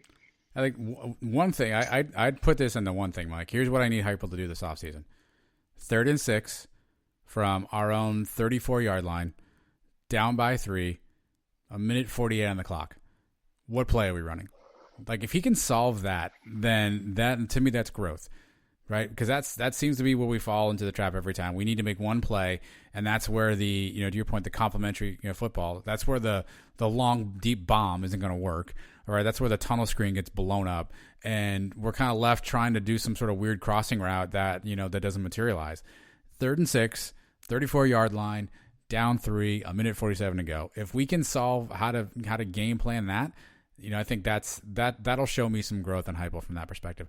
I did think something else was interesting during the pregame show, Mike. I don't know if you got a chance to listen to this part, but I think it was Trace asked Jordan Johnson about Heupel as a person, and I think Trace was kind of making the joke about like, hey, coach speak, blah blah blah blah, and Jordan Johnson was like, actually, yeah, that's how he talks to us too. Like we would go in and be like, oh, here we go with 1-0, blah blah blah blah, and part of me wonders if Heupel always talks about real relationships. And he wants to build real relationship with his players and build trust with his players. When Jordan makes a comment like that, again, he was having a good time. He was joking with us like we were joking with him. So I don't mean to say that he's being critical. You add in some stuff about what's going on with McKenzie behind the scenes. You wonder, is Heupel having a tough time connecting with these kids? Is he is he starting to become too much coach speak and not enough kind of real and I don't want to say honest because I don't think he's lying, but everybody who leaves UCF for the NFL and has to put out one of those little goodbye announcements, for some reason, like every single time, they still mention Scott Frost, and whether that's because Frost had such an impact on their career, or it's because he was so different as a coach and they haven't had a coach like that, or it's a subtle dig at Heupel. I don't know. But part of me just wonders, maybe Heupel, needs to continue to figure out ways to connect with his players, and maybe some of these things we're seeing are a lack of connection. You said it during the unfortunate altercation that Antoine Collier and others had with police, which was, would guys have even tried this under George O'Leary? I mean, I get guys got in trouble under George O'Leary, right? But you wonder what that shows about respect for coaches and what that shows about relationships. Again, wild speculation. We're back on the speculation train, but part of me wonders if Heupel needs to think about how he builds his relationship with his players. Well, that is a little telling. If you act a certain way around the media, that's kind of expected by the fans. But even Bill Belichick, who is the most the guy that will give you nothing in the press conference and tell the media, on the Cincinnati, and the same things all the time. Even him, if you ask some of his players and behind the scenes, he does have a personality, and he does, open up to those guys. And a guy like Tom Coughlin was as hard ass as you can be, but in his late years, softened up around the players and made that adjustment. Can Heupel do that, or is he just going to be this robotic guy that says the same things every week? You can tell in his pregame speeches, it's the same thing every week. And I think we've had guys come on and tell us that. It's the same thing every single week. And after a while, if you're singing the same song every week, people get tired of it. And especially 18, 19, 20-year-old kids, they've heard it all before. They end up tuning you out. So hopefully he can make that adjustment just on his personality alone. And we saw him come in the last couple of years. He wasn't able to do it this year, but having the team barbecues and all that stuff, that was great when he first came into it. To get the team to adjust over to him, maybe once we get past COVID and all this stuff next year, he's able to do more of that. And people can see him more outside the football building. I think that would help. But who knows how he is in those settings either. Yeah. When they're at his house, is he still talking about going 1-0 and snap to whistle and things like that? I don't know. But yeah. Like I said, he's still learning on the job too. This is his first time around. And usually first-time head coaches end up somewhere else and figuring it out in their second or third stop. You also wonder really quickly if Jeff Lebby's departure, plays a role in this too. Lebby seemed like kind of a fun-loving kind of guy. Obviously running the offense, running the quarterback room. You got to wonder if his departure, played any role in some of that culturally. Again, so far an hour and some odd into the show, Mike. It's a pretty critical show. So let's lighten the mood a little bit, and we'll do UCF observations plus a little hoops talk right after this on the Sons of UCF. Don't go anywhere. Stick around. All right, back in Better Than Ever, UCF observations. Mike and I take a lot of notes. Mike took notes while apparently he was at the theme parks, so I don't know how your note-taking was working, Mike. I'm sure you took copious notes. And this is our chance to share with you our thoughts, the things that kind of go through our mind while watching the game, just some things that maybe we just want to share with you guys. So UCF observations. As always, Mike, I will let you lead off. You go first. What's your first UCF observation? I can't really put my finger on it, but there's something missing from this pregame show this week. I don't know what it is. Yeah, Rini and Golia's connection did not work. I don't know what happened there. We were excited to have Rini on there and just couldn't get him connected. I don't know what happened. But he did say he'd come on the pod, so stay tuned. Mike, I know even though he didn't play, somehow I still expected Marlon to lead the team in catches. Is that possible? I just figured he was still going to have 6 for 110 even though he was on the field. Yeah, I wouldn't be surprised. I'm so confident in this game. I think I'll just stroll around Universal Studios and go on a few rides.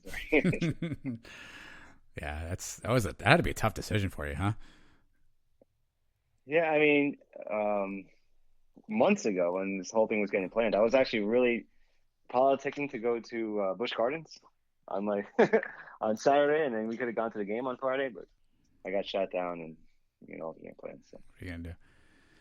I don't know if you saw. So there was one part of the game, Mike, but Lokai Puale actually landed more punches in the game than Nate Robinson did.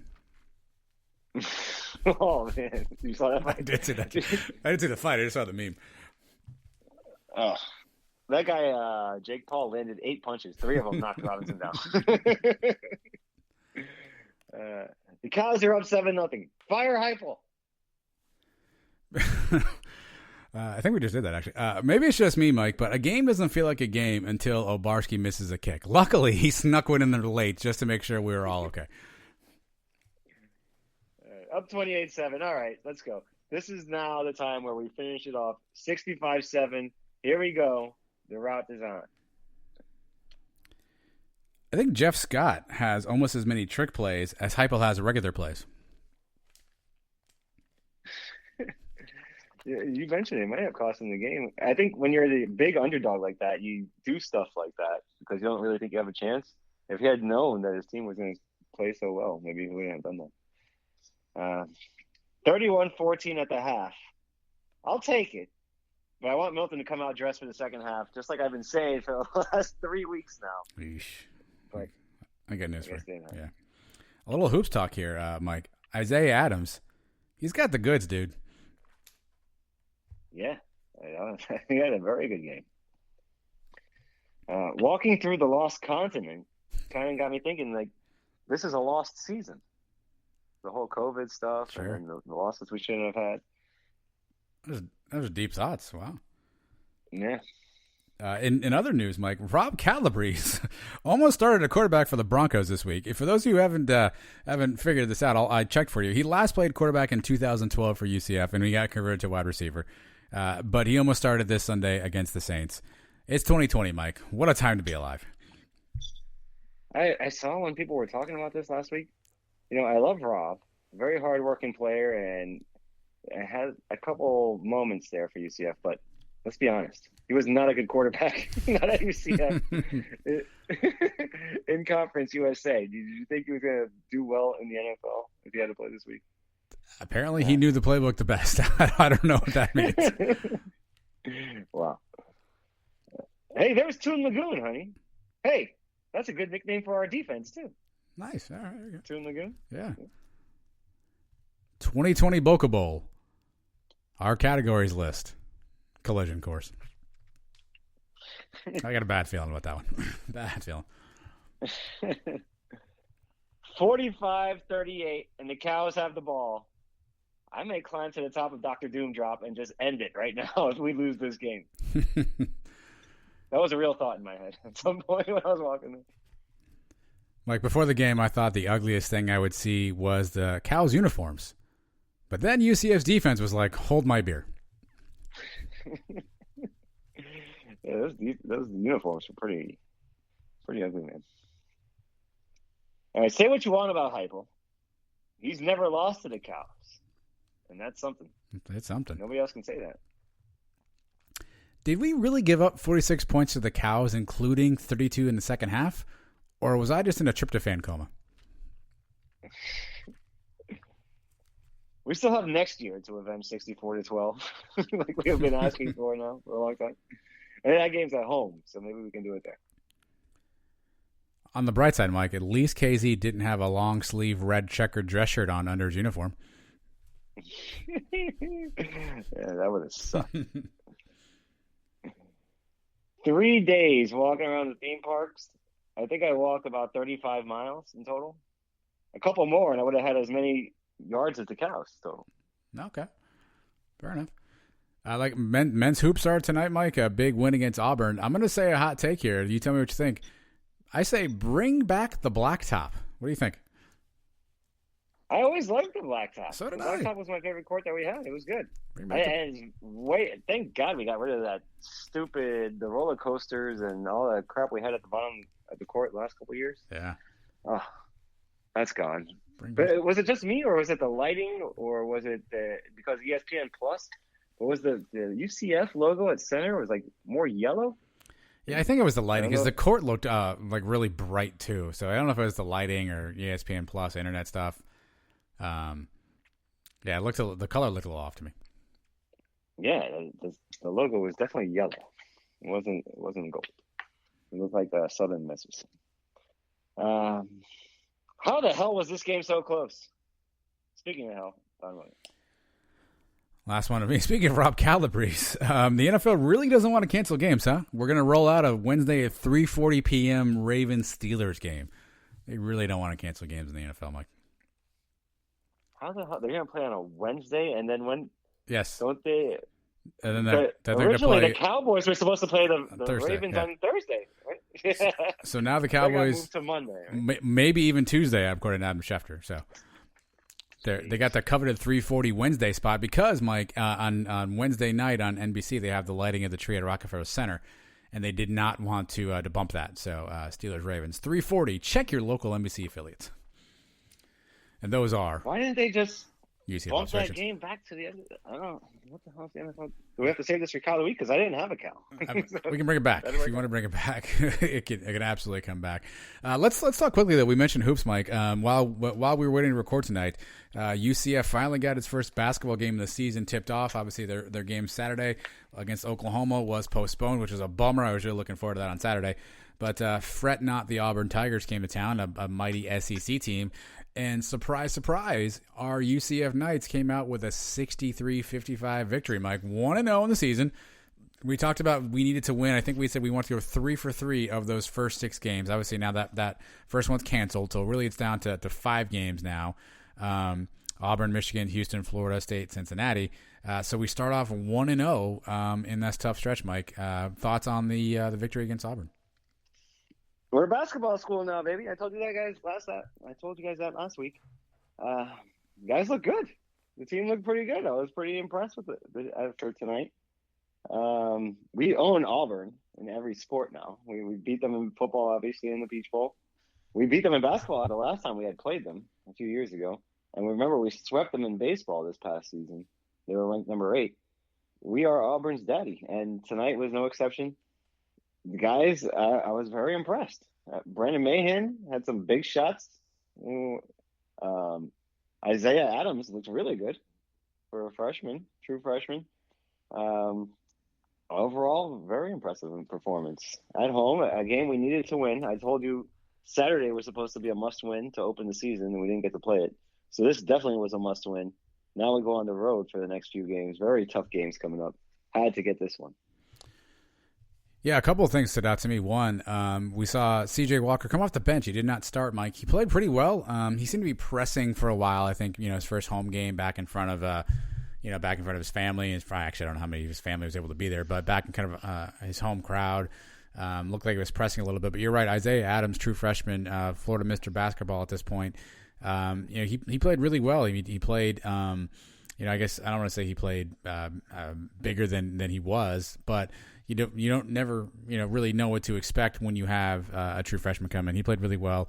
Jamel Reynolds got the start, played sort of the low post role, didn't do a ton of stuff, but he played it well overall. But you're right, Brandon Mahan, really down the stretch. He was the offense, Mike. He was the guy they were going to down the stretch. He made a couple of tough layups down there, and Knights came out with a victory, Mike, and it wasn't even really close. I mean, Auburn cut it to like 5 there towards the end, but I mean, it was a pretty convincing wire-to-wire win from UCF. I'm not saying they played great. Auburn did not play well either, but it was a pretty steady win for the Knights. All right, I think they cut it to 6 a couple times, or maybe even 4 once. And we were in control pretty much the whole game. Dre Fuller, actually, another guy that impressed me today. Without Darius Perry playing, he stepped up, got a lot of minutes, and looked pretty good. Tony Johnson hit a couple big shots. Darren Green had a couple of shots, but I think he was a little off tonight. But yeah, he took a bad shot at the end there. We had a whole kind of shot clock on our hand. He took a quick shot. Dre Fuller finished with 13.7 boards. Darren Green had 10 points, and Brendan Mahan had 12. C.J. Walker had 9. Isaiah Adams had 9 as well. Tony Johnson, you mentioned, he did not start either. We didn't really start a true point guard. He came in and gave us a spark, but then he got injured at halftime. Jason Beatty was reporting that looked like a lower leg injury, so he did not play the second half. So Darius Perry already out, losing Tony Johnson. So we did not have a true point guard down the stretch. Dre Fuller and Brandon Mahan seemed to do most of the ball handling at that point. But I tell you what, Isaiah Adams, he's going to be a kid when he gets kind of control of his body. I mean, he's a tall, lanky kid, left-handed, which is interesting. But when he gets control of his body, Mike, he's going to be a problem for people because he's big, he's quick, he's athletic. He hit a 3, which is also not really his game. He was impressive. Him and C.J. Walker can be a really good, interesting 1-2 punch on the wing. C.J. Walker played 32 minutes, also had 8 boards, led the team in rebounds. So we talked about where's the rebounding going to come from. C.J. grabbed 8 of those, which we definitely looked like we needed some help on the boards, particularly towards the end of the game there. We didn't see a ton of Avery Diggs. I don't think he played at all. I think he played like 30 seconds or something like that. Reynolds got 7 minutes. Sean Mobley, the transfer from VCU, did not score, only had 4 boards. So we're going to have to figure out how to get get some rebounds on the inside there. How about hitting all our free throw shots down at the end at the game there? Something we haven't been used to in the last few years. Auburn struggled from the line. That was a big difference in the game. And Walker looked good. He's got a lot of energy. He looked a little like he was trying to do a little too much at some points. But that'll come. I like the balance on the team. You mentioned the points everybody scored, pretty spread out evenly by about 5-6 guys there. So good win. Good way to start the year. I don't know how many games we're going to get in basketball. We've already had 1 canceled. That's already more than we had in football all year. So who knows how this season's going to go. But I like the talent that we have. I like the guys that are coming in. They've gelled. Remember, Auburn already played a couple games before us, so they had a little advantage coming into this game. Yeah. And you couldn't tell. You couldn't tell if you watched the game. We looked like the team that had already played too. And good win at home, something that was desperately needed to start the year with the schedule we have coming up. Yeah, a couple of categories to look at. To your point, we shot 74% from the line as a team, which is awesome. We did get out-rebounded.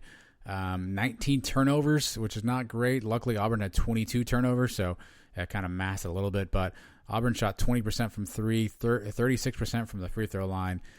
So obviously not a hot shooting night. But these were games last year, Mike, that we were up and through these games, and we would blow leads late. We weren't able to hold games and close games out. And so I was kind of nervous. I mean, it's a young team. To your point, they haven't played together much. You don't really know who's got what role. Obviously, Darren Green's probably the offensive, juggernaut that you're looking for. But, teams know that too. They're going to take him away. So who are you going to get offense from? Tonight was Brandon Mahan. But you're on the defensive side, as you mentioned earlier, by the way. I mean, these kids are long. They're lanky. They're athletic. C.J. Walker had a nice deflection on an inbounds pass. They play the passing lanes really well, a couple of block shots. There's a lot of youth and energy. If they can figure out how to stay consistent, and we can get some offensive production and kind of figure out who's got what role, they can make some noise, Mike. I know you and I talked about what they need to do to get to a tournament if there is indeed one. We'll see. I think we had 16-8. I think is where we ended up maybe in our thinking there. So we'll see if we get there. But 1-0 and a tough one coming up Sunday, Mike, at Michigan. So heading up to play the Fighting Juwan Howards, which will be an interesting test on the road against the Big Ten team. Right. Auburn was a good team coming in. Auburn was a team that made the Final Four the last time there was a Final Four. And Bruce Pearl's a very good coach. Say what you will about him off the court, and who knows how he does it. But he puts together good basketball teams, and we took care of them. So Michigan, another one. Michigan's another one that's been really good now for the last few years. It's a big test. What time is that game? 4 p.m. Good news, everybody. It's on the Big Ten Network, so you might not need to get ESPN Plus, although I don't know how many people have the Big Ten Network. I'm not sure if I do. I think I might. So I'll have to check that. And then after that, FSU. After that, at Houston, and then at Florida State. So this is the 3-game stretch on the road: Michigan, Houston, Florida State. Well, that's a big one. It's a big conference game mixed in there early. So this is a big test. We're going to find out a lot about this team in the next 2 weeks. That's the only other reason, by the way, that the Boca Raton Bowl wouldn't be great, because that's their Cincinnati game is Tuesday night as well on the 22nd. So you'd have UCF football game and Cincy coming to Orlando for basketball on the same night. So plan accordingly. All right. So maybe you have to get the club seats at the Boca Bowl, and maybe they get it on TV or something. Well, that'd probably be an ESPN something game, right? Maybe an ESPN Plus. Probably an ESPN Plus again. Yeah, I don't even know. Probably going to be a lot of those this year, so good thing you gave me your password and I'm still logged in, so I was able to watch the game tonight. Worked out well for everybody. Worked out well, especially for UCF with the victory. I'm sure we'll talk more hoops later on throughout the season. Check back next week, and maybe we'll recap this Michigan game. Who knows? But next up, Mike makes picks of games. I don't know how many are being played this week. I don't know what got canceled. I can't keep track anymore. Hopefully Mike can. Picks are next. Sons of UCF. Mike versus everybody. Here we go. Let's pick them, Mike. Mikey picks 3 games each week and tells you who's going to win, who's going to lose, and he's done a pretty good job this season thus far, and I'm sure he's going to tell us about it all right now. Mike, last week, how'd that turn out for you? Well, for the first time this year, oh no, I did not win a game. Oh no, oh no. 0-2, yeah, 0-2. One game canceled again, which seems to be the norm around here. COVID cancels the game on me. I lost SMU, East Carolina. Who saw that coming? East Carolina beat these guys up. What happened there, yeah. SMU was favored by about 11. I took them to cover, and they did not. And then I also took the big spread with UCF and the Cows, which looked like we were going to do for a while. Up 21 there in the second quarter. Put them away in the second half, and These guys kept hanging around there. And then we even went up by 20 late in the game. Not enough. So 0-2 on the season now. I'm still 3 games over 500, 16, 13, and 2 pushes. In the pool tracker, I'm at 42 and 25, still with a 3-game lead on second place, UCF 87. So he could not make up any ground on me there. I guess we have a couple weeks left to go. I'm going to win the prize pack, whatever it is that we haven't figured out yet, but we'll figure out something for the second place winner. 3 more games this week to get played. I got them ready to go. Hit the music and let's do this. Boom. Game number 1, Houston -1 at SMU. And I just told you how the Ponies took one on the chin last week against the Pirates. They lost 52-38. And Houston had a game canceled. They were supposed to play Tulsa this past week. COVID took over that one. It's a rivalry game. The 2 teams from Texas in the American Conference going at it. These guys have played each other every year now since 2005, with Houston winning 10 of the last 15 games since they started playing every year. But SMU has won the last 2 meetings. I think this is a toss-up, as the line will tell you, since it's only a 1-point game. I'll go with history on this one. I'll take Houston to win on the road, something like 36-31. SMU now, having lost that past week, nothing to play for the rest of the year. They're out, just like we are. I think they pack it in for this game against Houston. Interesting. Yeah, I don't know what to make of Houston these days. I mean, they're up, they're down. They played all right at times, and they don't play well at times. SMU is kind of a head scratcher too. I guess it's just COVID, right? I mean, that's really, you kind of get to use that, and I don't want to call it an excuse because it's a real thing, but it's just it's a monkey wrench in everybody's plan. I don't know what to make of that. I'll ride with your pick on that one though, although I have no feeling one way or the other. Yeah, that's a tough one to pick. These 1-point games, like I said, they can go either way. So I'll just take Houston on a hunch. So game number 2, very similar. Memphis, they're getting 1.5 points at Tulane. And the Green Wave's been playing pretty well this last month, ever since they played us. They beat up on Temple, they beat up on East Carolina, they beat up on Army, and they lost a close game to Tulsa that they should have won. Where Memphis struggled versus Navy this last week. They got the win, but only scored 10 points, a 10-7 win against the Midshipmen. The Tigers have won 3 in a row, 5 of the last 6. And are they still alive? Is this not done? Are they the only team left with hope? Because if Tulsa loses to Navy and they lose to Cincinnati, here we go, these again. If they lose their 2 games, Memphis with only 2 losses in the conference, who would win the tiebreaker? Because Memphis did not play Tulsa. So would it just be whoever's highest ranked? And with Tulsa losing these last 2 games, would somehow Memphis pass them? I don't know, but I know they're still alive, I think. And this is, like I said, another toss-up game, 1.5 points. Give me the Tigers with some hope, something to play for here late in the year.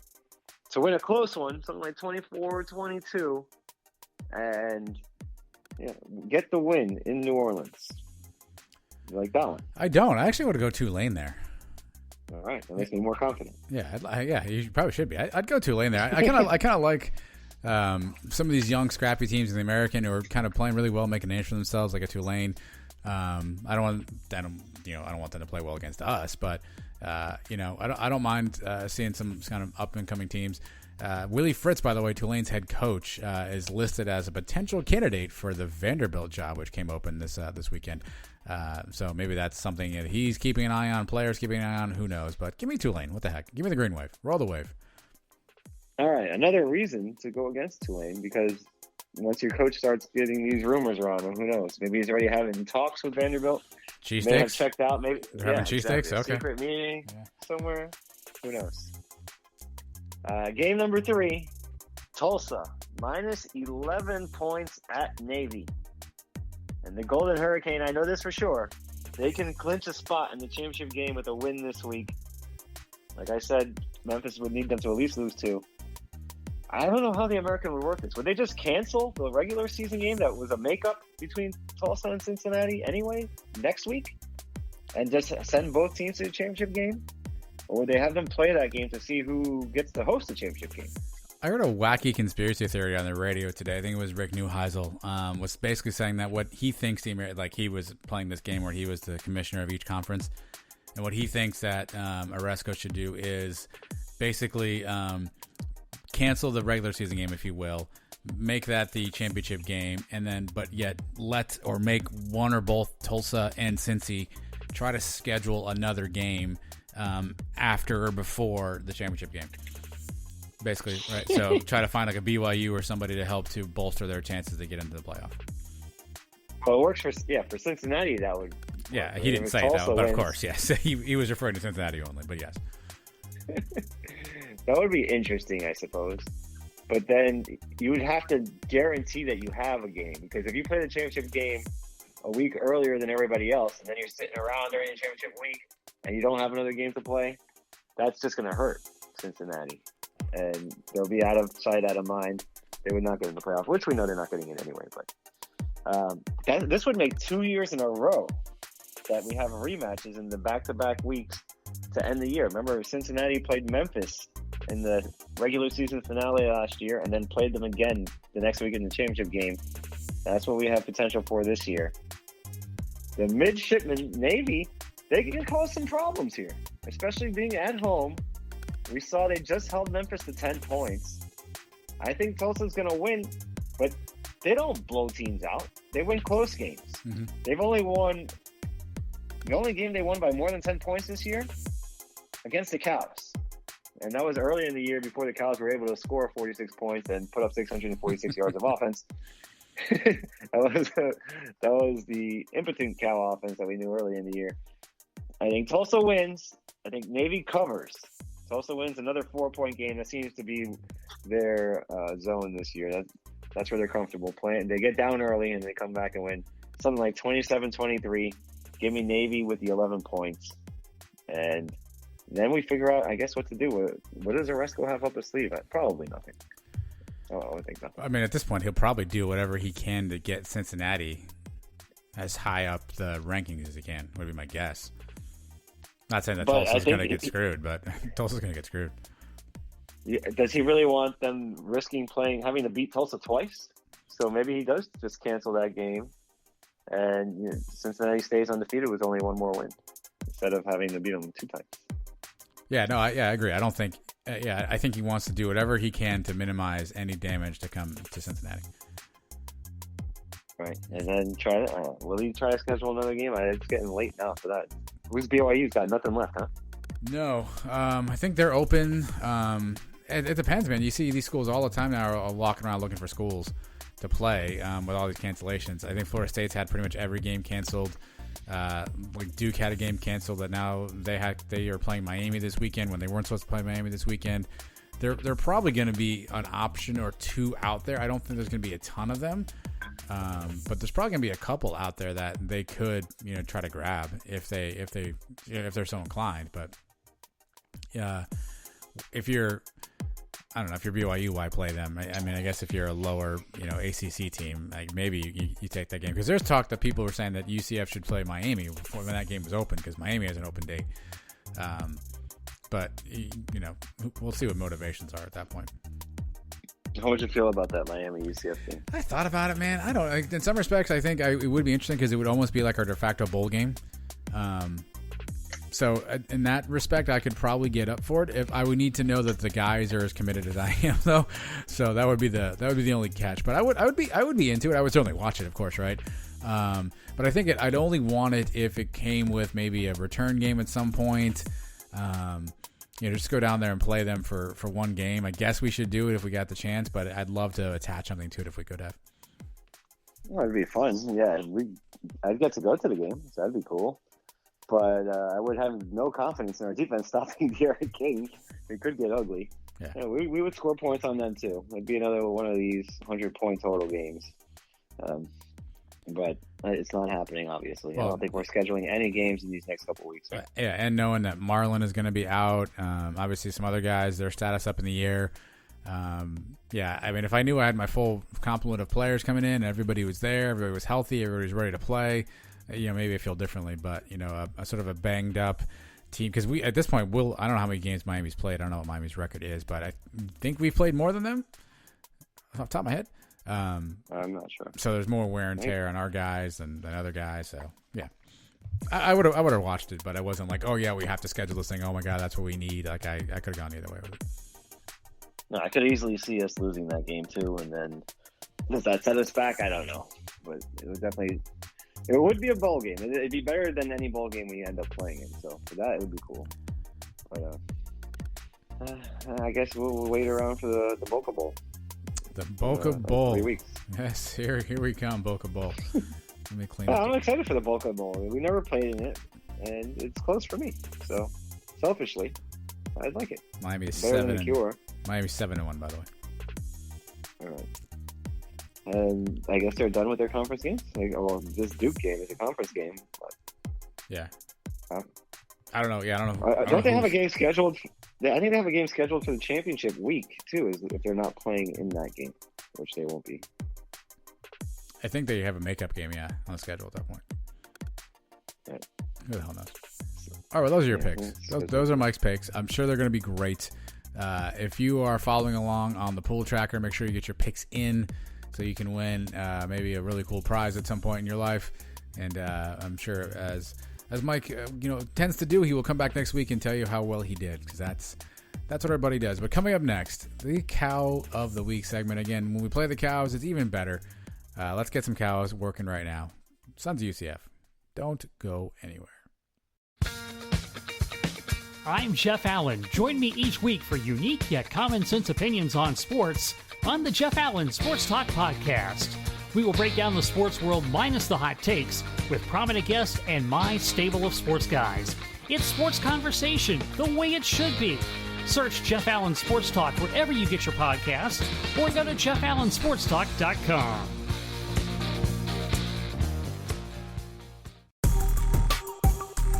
This is UCF Athletic Director Danny White, and if you don't want to be the Cow of the Week, you need to listen to Adam and Mike on the Sons of UCF. Charge on, go Knights! All right, after we play the cows, we make fun of cows. Cow of the Week is back as always. We talk about something that was just stupid or idiotic or was funny. Really depends on what kind of mood we are in. Mike, I'm going to let you go first, buddy. Cow of the Week for you is what? All right, a few options here. As you've been brought to my attention, this clown Torello on Twitter, talking about the scheduling again with the UCF and USF, how they have the Gators coming to town next year, and how all these other ADs love Michael Kelly. And there's a reason for that, because he's just a whipping boy for them, and they're able to make a lot of money off of him, and they don't have to, worry about losing to them. Basically, is the reason they're scheduling the cows and not us. And that'd be an easy one. That guy just says dumb things for attention all the time. So give him credit. He does troll UCF fans, but he does troll the cows a lot too. I don't know where that guy sits. I don't know where he does either.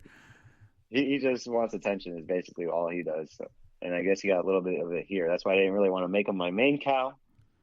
But the main cow, I'm going to go back to what we were discussing earlier. The NFL, what are they doing here with this game? The Ravens and the Steelers are supposed to play on Thanksgiving night. Then it got pushed to Sunday. Then it got pushed to Monday. Now it got pushed to Wednesday at 3 o'clock. 3:40. Get it right, 3:40.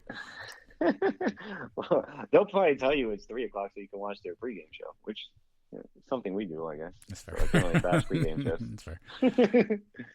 But, what the hell are they doing? The NFL didn't have the foresight to see what even Mike Oresco and all these other college football conferences were able to see, that you need a little buffer between the end of the season and the playoffs. Maybe they should have had a week scheduled in there, or bye week scheduled in, where they can make up games. They thought they were going to play without a bubble and get all the games played on time, exactly how they scheduled it. Pretty short-sighted thinking by the NFL, and not able to adjust on the fly. Now I don't know what the heck they're doing. They're screwing up the Cowboys for the next week. We need all the help we can get anyway. Let's just not play the rest of our games. That's fine. And does it help? Does it hurt? Who knows? Yeah, I guess maybe. Can you get in? Can you win the division now with only like 5 wins, 4 wins, because you don't play the rest of your games? Who knows what's going to happen there? I think they could have planned this a lot better. They knew they weren't going to have the protection of the bubble. They knew the teams were going to have to cancel games eventually. And they thought they were just going to go along with a regular 16-week season like they do every year without interruption. And now, coming down to the end of the year where you need those games, you have nowhere to play them. So they're going to have to do something. Like all these other leagues adjusted on the fly. Major League Baseball didn't plan on playing the playoffs in the bubble, and they ended up doing it. What is the NFL going to have to do here now at the end of the year to make sure they get to the Super Bowl? Because I don't know if they have a plan. And I don't trust Roger Goodell to actually come up with one. It also feels kind of callous because it feels like the Ravens have a breakout of players. I don't know what the number is now. I think there's like 9 or 10 guys on the reserve COVID list, plus a bunch of staffers. And it's like, okay, well, you guys have COVID today? Okay, well, all right, cool. We'll play tomorrow then. Okay. Yeah, they pushed it back a day. More COVID? Okay, cool. We'll play Wednesday. And it's kind of like I saw, some tweets where players, anonymously were being like, hey, why can't we get 2 games? And what if we just don't play this thing? And, what if we forfeit, that kind of stuff? Because it just seems like the NFL is like, okay, well, you got 9 down, so you may be better tomorrow. Cool, we'll see you tomorrow then. And not even thinking about their health, which is apparently what the NFL is all about.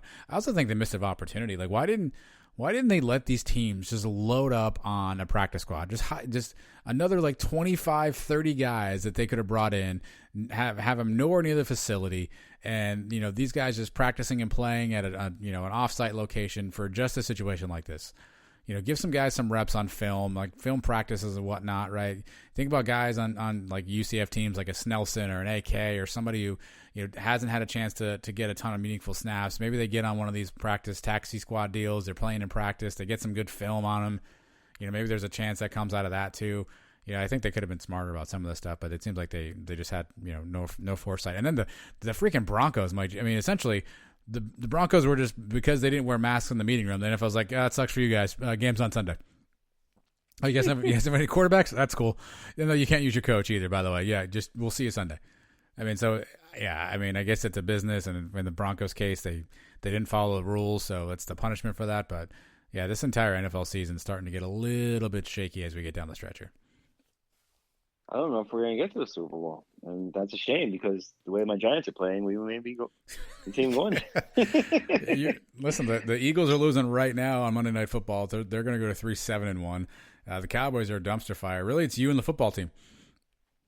Yeah, we already beat them twice. Yeah, so we got the tiebreaker on. So you and the football team at this point for the playoff spot. And who knows? Of course, Daniel Jones hurt himself this week, so who knows? We got Colt McCoy leading the team this next week. I don't know. Yeah, who knew Colt McCoy was a Giant, by the way? That was news breaking for me. Yeah, I didn't know. I don't think I knew that until I saw him come in the game. I didn't know we had Alfred Morris a few weeks ago either. But here he was. Yeah, he's making the rounds every NFC East team he can get on. Just got to get to the Eagles. So my cow of the week, I agree on Torello, just because that whole like 80s like Michael Kelly comment. Like, what does that mean? Right? Does that mean that like Wisconsin's going to be like, all right, we got to schedule a game here? I really like Michael Kelly. Let me call him and give him a 1-for-1, but I'm not going to call – like, really? That's what Torello thinks happens. Yeah, sure, maybe there's people that are easier to deal with because they give you the deal that you want, right? So, yeah, that's a reason to like somebody is they're going to give you what it is that you want, right? So I didn't understand that whole comment. Yeah, and yes, the Cows are scheduling some really good teams that they're going to get blown out by. So congratulations to the Cows.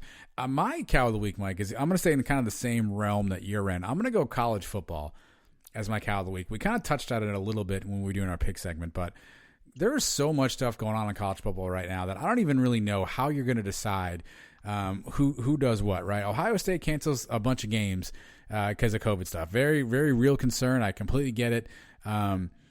But now they're not going to play the same number of games as another team. Are they still? What if they only play 6 games? Are they going to get a chance to still be in the college football playoff when someone like a Clemson maybe played a game and just lost one? I don't know how they're going to solve some of this stuff. And I feel like college football really. I've said this 1,000 times on the show. I think college football really missed an opportunity because this was the one year they had where they could have tried to do something different. They could have tried to have expanded the playoff, do some sort of different format, maybe some sort of localized round robins. I don't even really know. The options I think were available to them, but they chose to do nothing. And at the end of the day, this is kind of where they sit now, where you've got all this like oddity going everywhere. You just talked about what's going on in the American.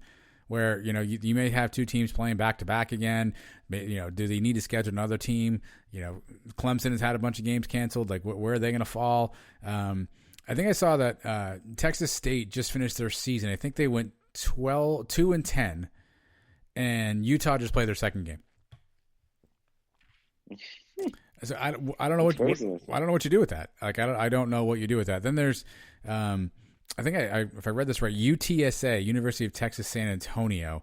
I think they are they've only played, they're 3-1. They're leading the conference. Their only loss is to the UAB, who's also 3-1. But UAB's had a bunch of games canceled that they're not going to be able to make up, where Texas UTSA will make them up.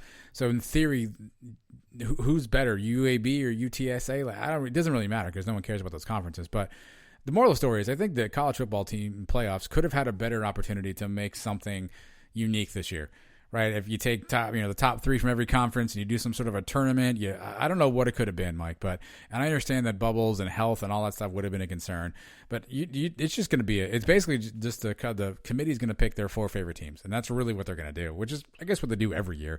But now it's just going to be so much more transparent when you have a Ohio State team that went 5-0 that gets in over a Cincinnati team that may end up going 10-0 overall, right? It's just going to be more transparent, and I think they really blew a chance to do something kind of cool and kind of unique this year. Yeah, Ohio State is going to get in. As long as they win their games, they're in. Doesn't matter if they play 12 or 2. They win their 2 games, they're getting in.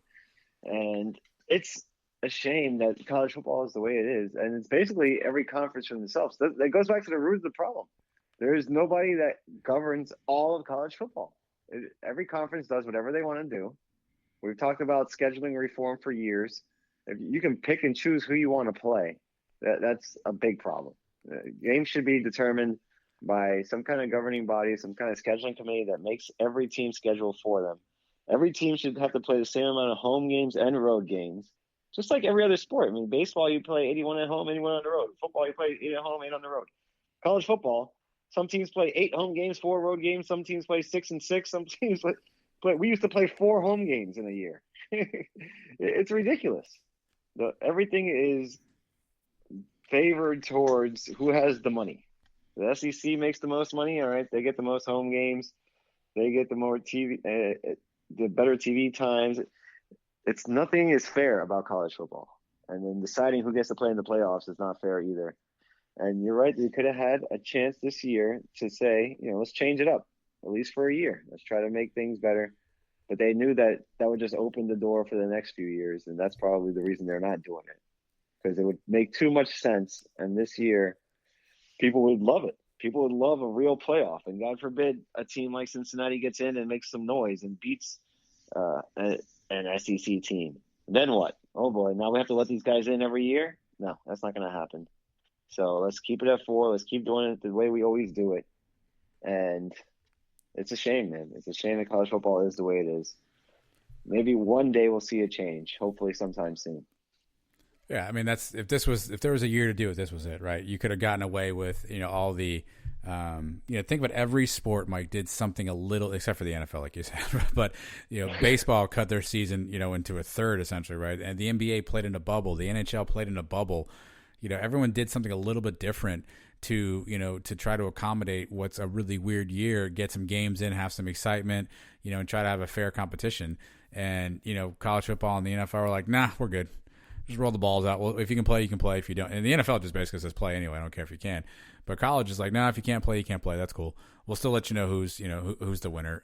And yeah, it's just, this is a unique year. They had a chance to do it. And now there's all this confusion. There's all a bunch of teams out there that have legitimate conversations. And what do you do with this? And what do you do with that?